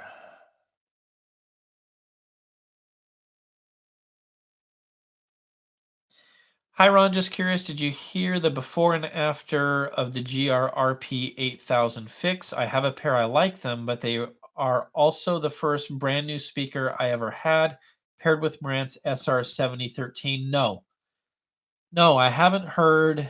I haven't even heard a stock version of the RP 8000s. I have no idea what those speakers sound like. Um, and I kind of feel bad about the way that I opened up that tech talk by proclaiming it's a fix when the truth is, what the heck do I know? I mean, if we're just judging it based on frequency graph and what Danny does, and he's brilliant, then I would say it's clearly he did a fix if we're talking about that hole at 1,000 hertz. But if you pay attention to the comments, things got a little bit crazy in there, and we had Audioholics mentioning, "Hey, we measured that speaker at not 1 meter but 2 meters at a 5 millisecond gated window, and that hole is nowhere near as aggressive as what you're showing at 1 meter at 4 milliseconds." And guess what? They're both right. It baffles me how these arguments come up. It's just like they're both right. That is true in both cases. But I haven't heard the 8000s, and so no comment there. I don't know. Danny knows what he's doing. I'll say that. He knows what he's doing. Let's just see here. Have you tried the Bucar S400 with the Cronus Magnum 123? No, I don't have any Rogue gear in house any longer. Long gone. So no, I have not. Does listening in a baseball cap improve the sound by blocking ceiling reflections? If that's a serious question, I don't know. But in my case, I look mighty handsome, so that's what that's what matters the most. I don't know, man. Love to hear your thoughts on Evo 4.2 speakers. Okay, I can I could probably make that happen. I know where to dig those up. I can probably make that happen. Eric Bernstein says my manly shrimp was $1,100 used. Audio gone, bang for the buck 10 times. And I'll mention that was many years ago, so they might even be cheaper now. Let me just see here.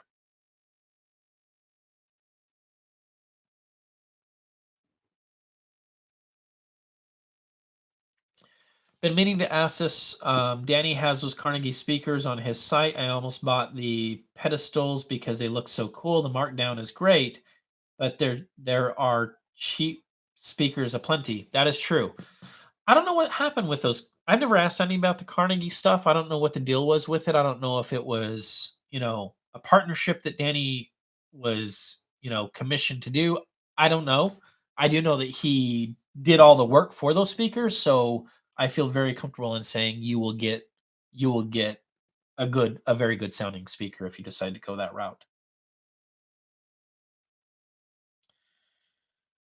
Let's just see here.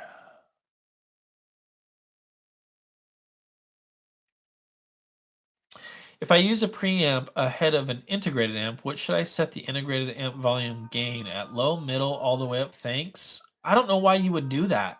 Why why are you using a preamp ahead of an integrated amp? That would be my question for you. I don't know what the benefit would be in that scenario. Unless unless the integrated amp has a way to remove the preamp topology and it's just running to the power section of the integrated amplifier, then my opinion would change. That would make sense, and a lot of older receivers do that.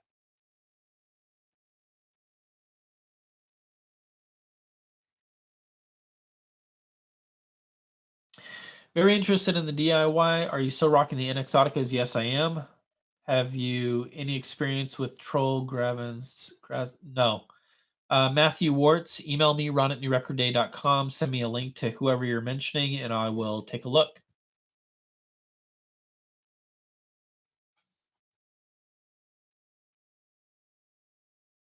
That was a great video from Danny on the fix with the RP8000.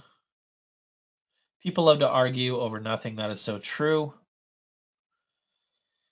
Let me just see here. Ron, any interest on vintage Polk SDA? I hope you can eventually review the new Polk L800s. Possibly. Maybe. That's a maybe. I've been thinking about that. Like, it'd be kind of cool if I can get my grubby hands on like classic gear that was like game changing gear, like the Advents. That would be interesting to check those out and do a review. So, Bose 901s, why the heck not? Like, it would be interesting to try some of these like pieces that sort of just stopped time for a minute and just see what it's like. It'd be kind of fun to do that. So, oh, my candles. Oh no, they're burning hot right now. Um,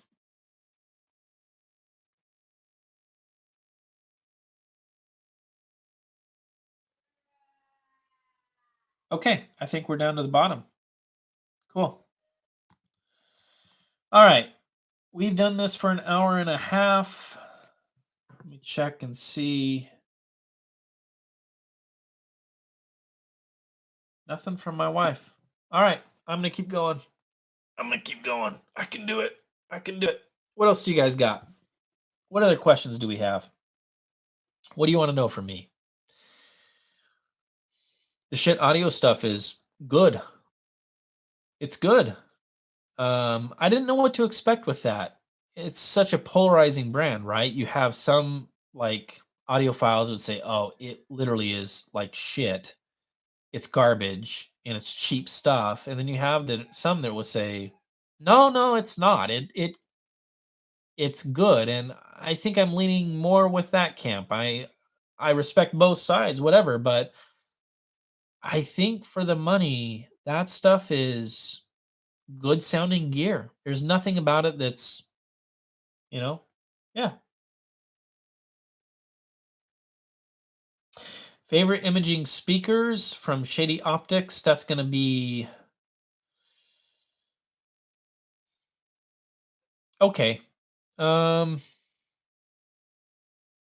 the Strata 2s are going to be up there. And I talk about this a lot in the review that's going to be coming out here soon. The review that I'm doing for the Strata 2s, it's my second go around with them, and it's called The Naked Truth. This time around, it's not going to be all sunshine and butterflies and rainbows. What I'm going to do is I'm really going to kind of pick a fight with them and tell you all the reasons that you don't want to buy a Strata 2, but then I'm going to finish by explaining why they are still one of my favorite speakers that I've ever heard. So they are really one of those speakers where you buy them for a specific reason. And as you can tell by your question, it all has to do with soundstage. So, yeah. What are your thoughts about tube amps? Are there recommendations for speakers? That's kind of a too general of a question. I mean, I love tube amps. I love most tube amps that I've heard for sure.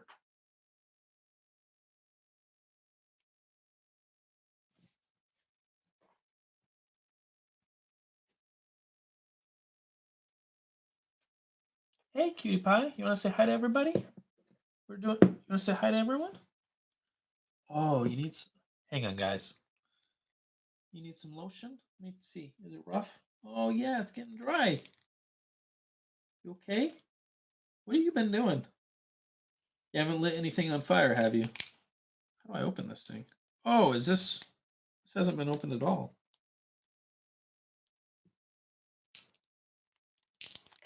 Is this even lotion? I should probably. What do I have to put on? Okay, we're good.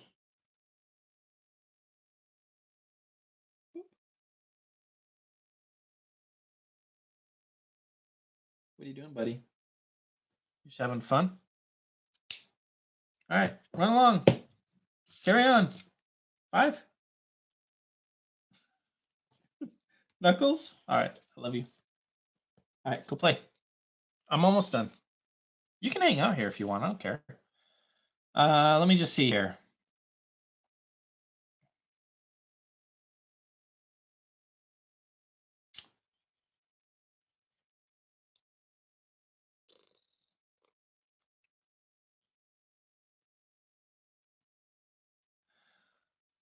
Um, hold on, I'm trying to back up. I don't want to miss anything.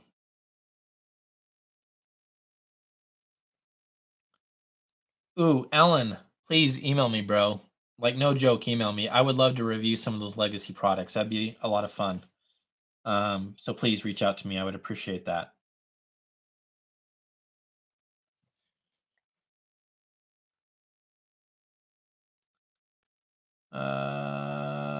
Let's just see here. What can we do to bring more people to our hobby? And then active speakers is a question. What can we do to bring more people to hobby? I start a new record day believing that I can make a difference. And I hope that I have. I hope that hanging in there and doing this over the long haul, that I brought some new people into hi-fi. That's what I decided to do. Um, what you can do, I think, is just be friendly with people, invite them over to listen to music, and do our. Let's get this part right, and I think we're all going to agree. There is nothing better than having somebody hear your system for the very first time. They've never heard hi-fi before, and we all know that face, right? They're just like, what is happening to my brain? We love that. And so invite people over, cook them up a meal, and listen to music with them, and share your system with them. Be quiet. Well, I'm talking to my friends. I can't be quiet, buddy. All right, what questions should we answer here? Daddy. Just thinking it'd be a good idea to come back to old products so you have a review, tell people it's so great, put in the new stuff, help stop buying the new stuff. Yeah, for sure. So that is something I'm going to be doing, starting with the Strata 2s, is any stuff that I did when I was wet behind the ears early on that I need to kind of go back and explain better, do a better job with. That is something I plan on doing. Hey, please don't do that, baby. Thank you. Do you need me for something? You need a snack or something? All right, my daughter needs a snack. I'll be right back. Keep the questions coming. I got to get her snack. Let's go.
All right, thank you guys.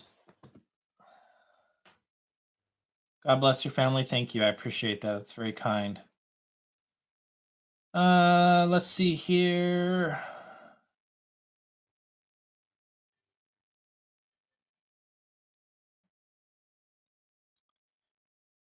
Best preamp for the buck. Oh my goodness sakes.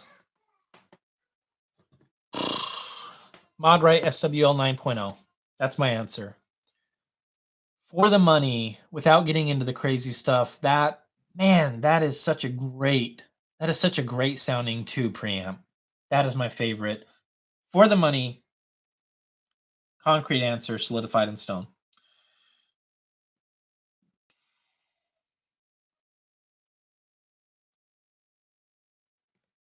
I left my wife and kids to have more space, money, and time to enjoy listening to music. Okay. Next step to improve my system, speaker cables. I am looking something around $2,000. Any suggestions? You're asking for suggestions on $2,000 speaker cables. I'm not the right guy to ask. I don't know. What are the disadvantages of the Aeger amp? If we're talking about running them as a single amplifier, not enough cojones. You, you need pretty high sensitivity to make those things do some amazing things. I'm guessing 94, 95, or above. That's based on my experience so far with them. So just a heads up on that. Georgia is not an audiophile, but interestingly enough, I have the NADM10 in for review, and that review is going to be coming out here pretty soon.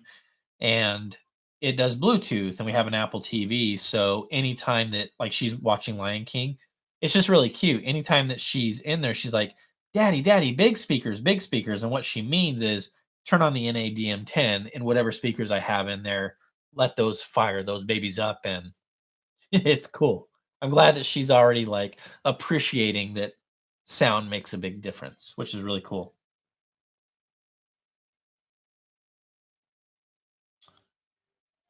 Let's just see here. Music question. I love the self-titled Tracy Chapman album, as do you. Yes, I do. Do you explore more of her music or not? You know what? I haven't. Um, Thank you for the reminder on that. I'll have to do a deep dive and check it out and see what's going on. Do you have any experience with Prime Illumina integrated tube amps? No, I don't. I mentioned them earlier in the live chat. I've heard many good things about them, but I don't have any direct experience with them. No.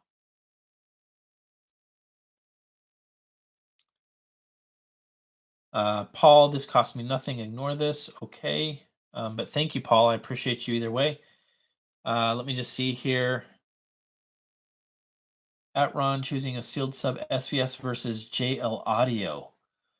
You know what? I can't say this with authority because I haven't experienced JL Audio, but I have checked out quite a few of the SVS subs, and I am a big fan. I think their technology is getting better and better and better. I think the apps make thing really it makes things very easy to integrate a lot of their subs in their lineup, and they sound fantastic. So I'm a big SVS guy, big SVS fan.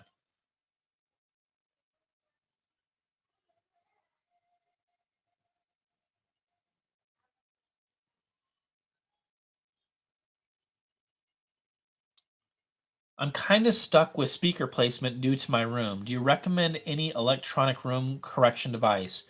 The NADM10 has DIRAC built into it, which is room correction. Many years ago, when I was doing reviews, I messed around with like D speaker and anti mode. I don't know if you guys remember those. Those sucked. Any reviewers out there were like, yeah, this is awesome. I don't know what they were hearing because they were awful. They sounded terrible.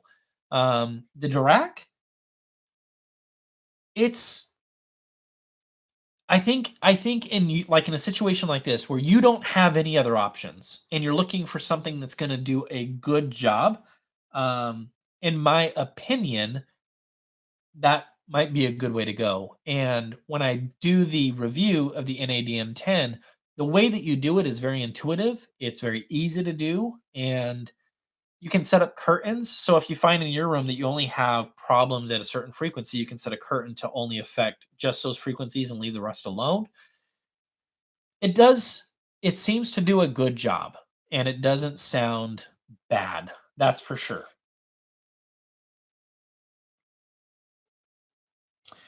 Ron, getting others into good gear. I let them hear good older gear, sometimes sell it to them, often available, used at good prices. Yeah, that's a great point for sure. Let's just see here. Ron has a real talent for doing this. Thank you. He has a wonderful, relaxed style, great production values, and his videos are both entertaining and informative. Keep up the good work. Thank you, Torn. I appreciate that. Um, Let me just see here. Have you seen the negative responses to the Eddie Current video? Would you ever consider removing a video because of negative audience responses? If so, this would probably be the video to remove. Yes, I did see the negative responses, and um, the negative responses didn't bother me. What bothered me was the lack of responses from audience because the way that I see it, here's the way I see it with the Tuesday Tech Talks. Here is my crowd. These are the people that trust me, that have been with me from, who knows how long. And you're going to say something to them, and they're going to respond to whatever it is that you're going to say to them. It is now your responsibility, not mine, not my responsibility, your responsibility to engage with them. So if you believe in this eddy currents thing, talking to audience, then you need to stand by it. And if it's a matter of people saying hogwash, nonsense, then without being a jerk, get in there and just say, okay, cool, we can break bread here, and I can explain it to the best of my ability what we're trying to say and what we're trying to do. And when that wasn't happening, that bothered me, and I took care of it. I reached out to audience and I was like, "Hey, that ain't gonna cut it. You need to get in there. You need to respond to the folks that took the time to watch your video. At the very least, say, hey, thank you for watching. We're not going to agree here, but thank you for taking the time to watch." And that's how you handle things on YouTube. And it's taken me a long time to figure that out. But you think that's common sense. There's no need to pick a fight. Just get on there and just be honest. And I think had they done that from day one with that particular video, instead of not saying anything at all, I don't think that would have spiraled into so much negativity. I think that there could have been at least conversation, because that's what Tuesday Tech Talks is all about, is let's get you guys closer to the people that are actually making this stuff so we can have conversations. I don't want arguments. I want learning and understanding. And it's okay if we don't agree, but maybe we can learn something along the way. And that includes me as well. I learn just as you guys do. So sorry to get long winded about that, but thank you, Max. That was a great question. Let me just see here. Have you ever heard of Audio GD? I've been around the block. I remember Audio GD from a long time ago, but it's been a long, long time since I've, checked them out. I mean, if they're still around and whatever they're doing, but no, I haven't really done a whole lot with them. I've never reviewed any of their products or anything like that. Sergey asks, does 2 Agers solve the problem with speakers with efficiency of 85 to 90 dB? Yes, it does. 2 of them is a game changer, and it's kind of a shocking change. Going from 1 to 2, it's not a situation, at least in my experience, so please bear with me. This is a subjective opinion. I don't feel like it's you now have twice the power. I feel like you have twice the power and maybe then some. Like, I feel like they turn into a bona fide, like, oh hey, yeah, we went and worked out at the gym and now we're ready to rock and roll. And yeah, I ran them on the Adantes and no problem. Like, yeah, is that all you got, Ron? Like, let's keep going. I ran it with the JBL 530s. Those are 86 dB. No problem. And so 2 Agers for me is where the magic happens. So that will be my recommendation when we do that review. If you want to know right now on a live stream how that's going to turn out, it will not be don't get 2 Agers, just get one. One is enough. No, it will be get two. That's where, for me, where some really good things started happening. Let's just take a look here. What is the best listening distance from the speakers? It depends on the room. The room dictates that. The room that's the deciding factor. So yeah, the room will let you know what you can and cannot get away with, for sure. How can you tell if an amp needs to be recapped, it stops working, or you hear awful distortion? During dynamic passages, things start crapping out. We're talking not good sounds. We're not talking like, oh, it's just not quite as dynamic as it used to be. No, no, no. Like, something is not right. You will know. You will clearly know. Ron, why is the image washed out? I film everything on a Canon C200. It's a cinema camera, and through HDMI, it just sends kind of just a washed out image through HDMI, and I'm still learning the camera, and I haven't figured out how to make it look beautiful for you guys through the HDMI out. I'm still working on that, and I'll improve upon it. But yeah, I'm sorry. It does look washed out. Um,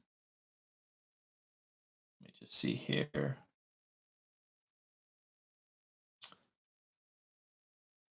Any opinion on Coda amplifiers? No, I've heard of Coda amplifiers. I'm looking them up right now. No, interesting. Yeah. Another brand that I've been wanting to check out is Odyssey. Any of you guys rocking Odyssey amplifiers? I think Claus is the guy that runs that shop. Yeah.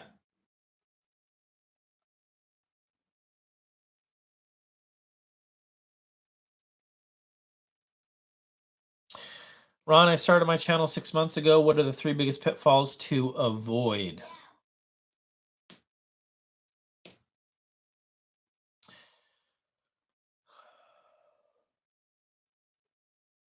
The most important thing if you decide to start your own channel is be true to yourself. And you will make mistakes. You're going to make mistakes. And it's important to learn from those mistakes and get better. You won't get it right every single time. So you got to give yourself a little bit of grace. Um, Stay true to yourself. Be true to yourself. That's the biggest thing. Don't worry about the manufacturers. Don't worry. Try to keep them far enough away from what you do to not allow them to either influence you or bully you. That's easy. That's a pitfall that can happen early on.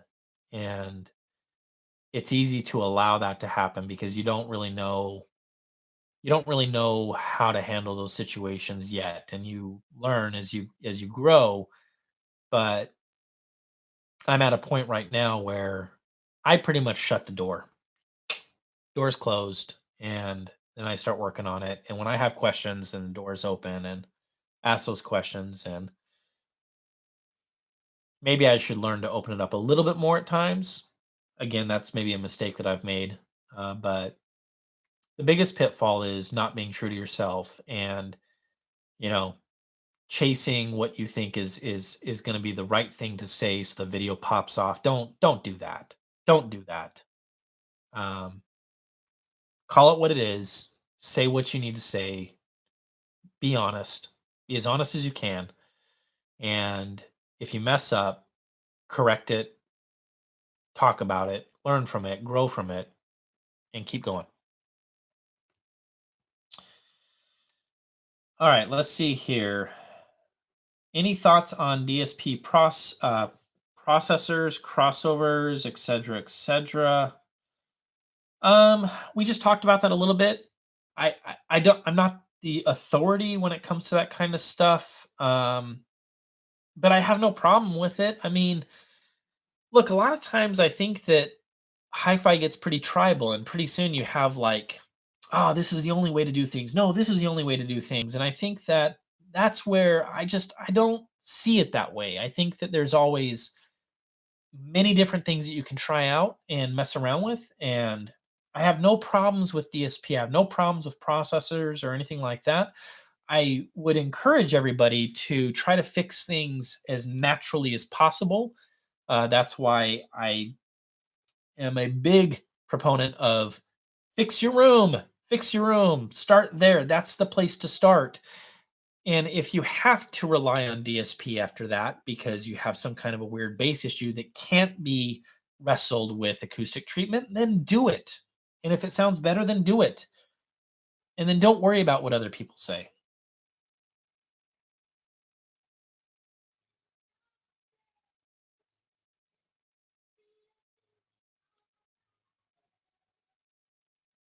Hi, Ron. If you can check out products from a company called Icon Audio, specifically a headphone amp called the HP8 MK2, it's 2 based. That's from Sid Vicious. Sid, I recognize that name. You've been with us for a while. Thank you. Do me a favor, bro. Shoot me an email and just remind me because I will forget. The second this is over, I will be taking care of babies and helping the wife and all this. It's like I've never. I didn't do it. Did I do a live stream? What? So please, yeah, for sure. Paul Whitaker, YouTube tip. Be you. It's not just products, it's personality that people sign up for long term. I agree. Hey, Sir Sergey, if I say that, I'm sorry. You just gave me a fat tip. Thank you so much. I really do appreciate that, man. And I'm happy to help you out with the Jaegers. Crown XLS amps. Crown XLS amps. I kind of want to check them out. I'm not going to lie to you. You guys saw Robinson's video on the Crown amps. It's got me thinking like, and you guys know me, I have no problem trying out the Class D stuff. I don't turn my nose up to it. You know, it's like they have a sound, but sometimes that sound can be a good sound. So yeah, maybe I'll just the thing about it is I wouldn't even know who to reach out for Crown. Like, like info at Crown. Hi, my name is nobody. Can you please send me one of those amps? Um, maybe I'll just buy one, and just check it out. Are you going to Expona this year, Sid Vicious? Yes, that is in the books. I am planning on doing that. Let me just see here. I'm getting good results mixing hi-fi with pro audio gear. Have you tried any? Over the years, I've done some weird, wonky stuff, man. I've used like Mogami cables. I have tried some pro audio stuff, but nothing comes to mind immediately. Room treatment question. I'm building a pair of GR open baffle subs. John Evans, good for you. You're gonna freaking love them. Have you played around with bass absorption directly behind the subs versus in the corners? I have tried traps in the corners. Remember this. Those open baffle subs, when you set those up, they're gonna be at a minimum, hear me, a minimum of 3 feet away from the wall. If you don't do that, I'm not gonna be happy with you. So get them away from the walls, and at that point, the amount of absorption that you're going to need because they are dipole, they are open baffle, is going to be far less than if they were a sealed sub or a ported sub. So I wouldn't worry too much about absorption now. I think you should consider it at some point, but you're going to be shocked at maybe you don't even need any at all because those subs are fast as firecrackers. They stop on a dime. They are there and then they're gone, and there is none of that room boom, that boom. That doesn't exist with those. Seriously, Ron, your channel is exploding. Keep doing what you're doing. And congrats. Thank you so much. I appreciate that.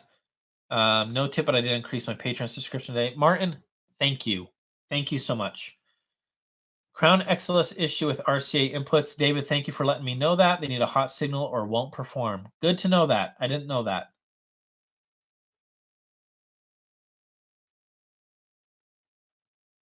How hard is it for you to get gear for reviews? Example like Macintosh or Audio Research. What is the process like? At this point, it's really not that hard for me. It took a long time to figure that out, and it took a long time to build up trust with manufacturers. We work within a niche market, and so everybody knows everybody, and so it's very easy to mess up, and it's very easy to screw things up. Um, and so it's a good and a bad thing, right? So as soon as you start doing some reviews and people take notice, they're like, "Hey, this guy from Ron, he seems to be, doing a good job." Yeah, give him a shot, and then pretty soon you move from, you know, cutting your teeth on doing cable reviews, which is exactly how I started, to taking a chance with like something like Rogue Audio, and then pretty soon, you reach out to another manufacturer, and then it's Backert Labs, and then it's stepping stones, and then pretty soon, you're doing a review for Wilson Audio, which is still crazy that they reached out to me. It's like, are you kidding me? Like, I know that not everybody's going to agree with Wilson Audio, and that's okay. Like, don't freak out.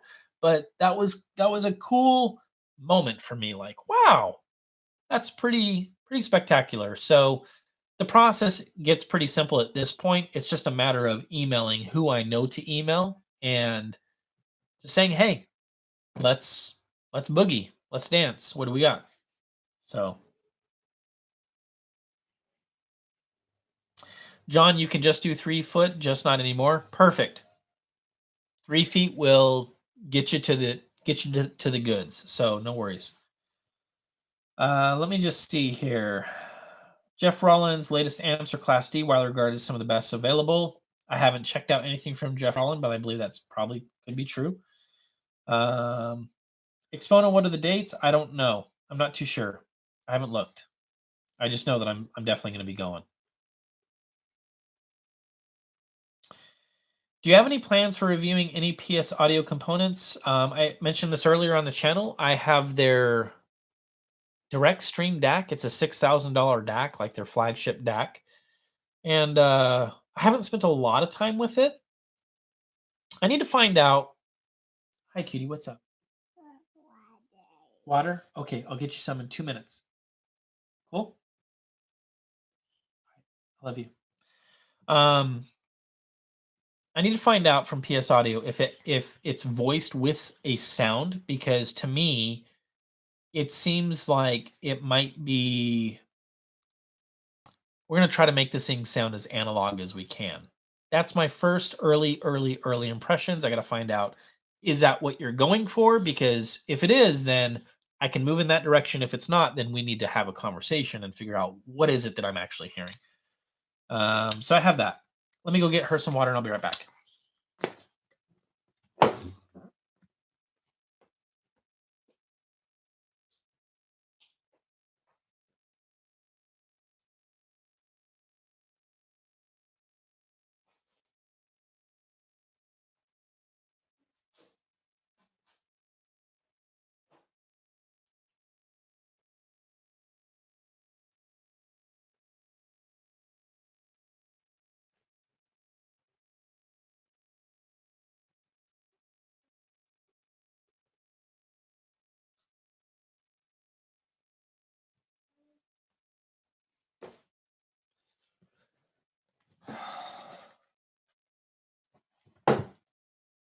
All right, let's just take a look here.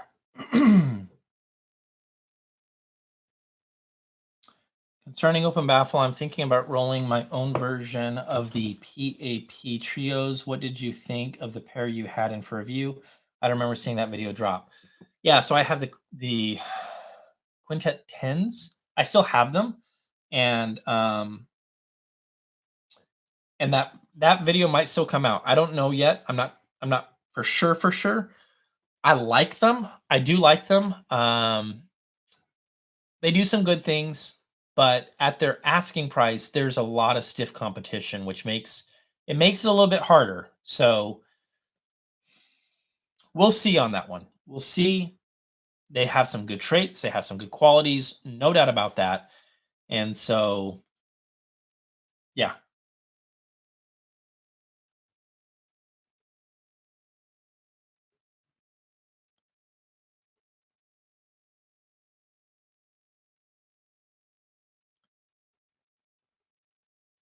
How many subscribers did you have before you started reaching out to manufacturers? I think like 100 and something.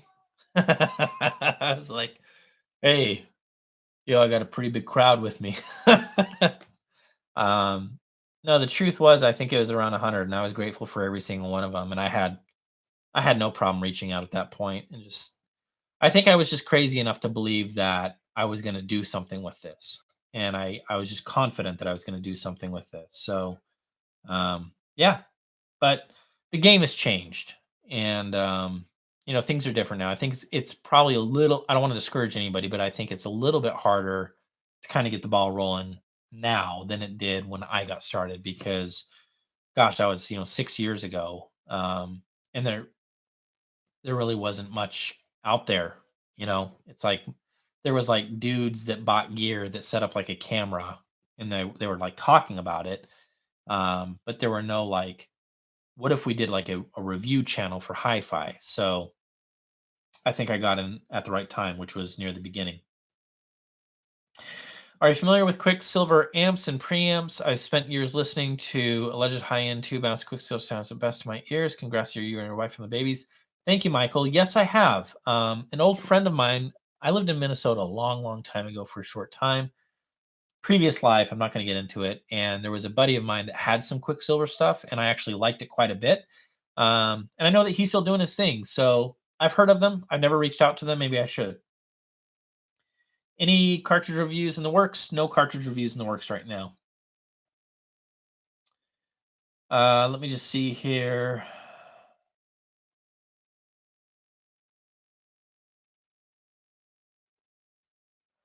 How did you get into video editing and how long have you been doing it? Exponent is April 17th through 19th. Everything that you guys have ever seen me do production wise, I've learned on my own. I don't have a background into video editing or cameras or anything like that. Um, some of the earliest stuff that you guys saw was all shot on an iPhone. And just video after video, I just challenged myself to try to get better.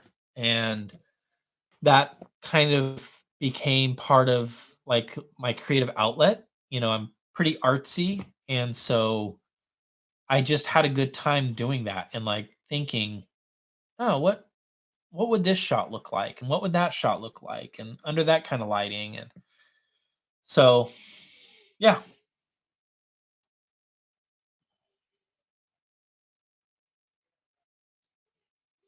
kids before strangers on the internet legend.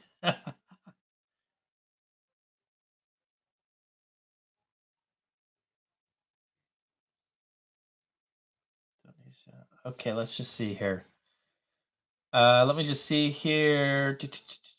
Looks like I'm down at the bottom again. All right, let me check in. Sarah texted me. Looks like she is headed home here pretty soon. I just had completely rely on the kindness of strangers. Oh boy. She said she had to completely rely on the kindness of strangers. I'm going to check in to make sure she's okay. You okay? I wonder if it's car troubles. I'm doing a live stream.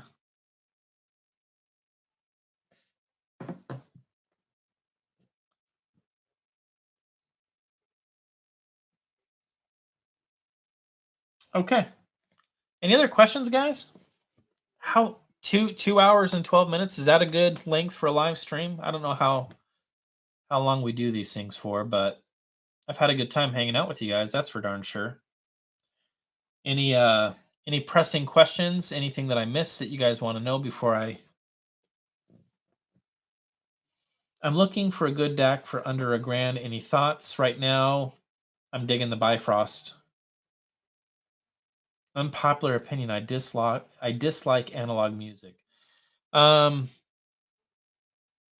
nothing wrong with that, Paul. Honestly, there's nothing wrong with that. What am I listening to lately? Give us some recommendations. Leon Bridges and Blake Mills were solid. Yeah. Yeah, heavy rotation back here, always in heavy rotation. We just got a huge stash of records uh from my uncle, and kind of brought me back to older stuff, Beatles, some rare stuff, really rare stuff. It was a good find. Um, when I was in high school, that was like my band was obviously the Beatles. I started playing guitar after I heard "Here Comes the Sun" for the very first time. So lately, I've been in kind of that Beatles slash Pink Floyd classic rock type thing. So,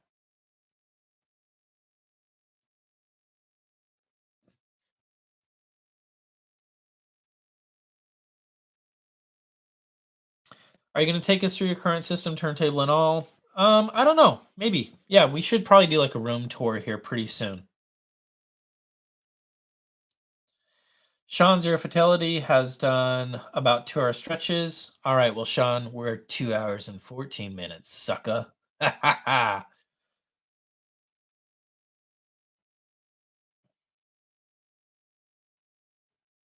cannot stand static and surface noise. Paul, step into my office because you're fired. If you're hearing pops, clicks, and static, then you let me put look, I'm gonna sound a little bit cocky here. I have had, and this is not a lie, I have had some records playing in my house, and I've had passerbys, not audiophiles, just people just hanging out. They didn't even know they were listening to records. No idea. Like, there's no pops, there's no clicks, there's no like, yeah, I know. 'Cause I'm not a bozo. Like, I know what I'm doing. So clean your records, clean your records, don't damage your records, and get great pressings, know what to get, know what to look for, and you shouldn't have lots of pops and clicks. What you should have is dynamics aplenty and beautiful sounding music.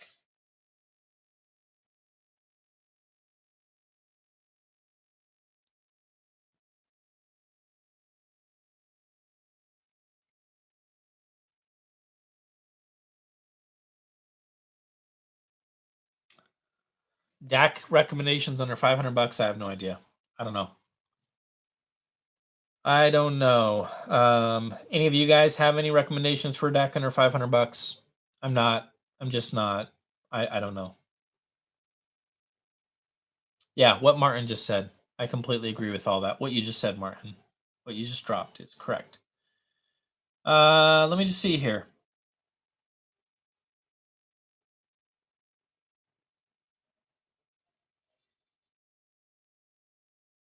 There we go. Martin's giving some recommendations. My only experience of vinyl is at hi-fi shows with sometimes 200K systems, and it's staticky and poppy. Oh, what are these guys doing? What are they? What are they? What are you doing? What are you doing? Oh my goodness sakes! I can't blame you, bro. I mean, I don't get it. That's insane. All right, guys. I think we've I think we've done a good job here. I think I'm gonna call it a night. Go hang out with the kiddo, and getting hungry. I appreciate you all. I wasn't really sure what I was gonna do here. I had some time alone. I was thinking about doing, a video or a review or something like that. But I thought it'd be kind of cool for a change, just to kind of hang out with you guys and chat with you. I appreciate every single one of you guys that watch my videos that support New Record Day. Um, Sarah's been pushing hard with the social media stuff, so thank her for that. She's on Instagram, helping me with that, with Facebook, with Twitter. She's killing that. So really appreciate all of you guys. And yeah, don't ever hesitate to reach out to me. Ask me any questions. Ron at newrecordday.com. You can hit me up on Facebook, Messenger, at the shows. I love chatting with you guys and learning from you guys and hanging out with you guys. And so, yeah, we're done here. Appreciate you all. Thank you for all the super chats. You guys are very generous. You guys rule. And yeah, pineapple clearly belongs on pizza. Paul. What?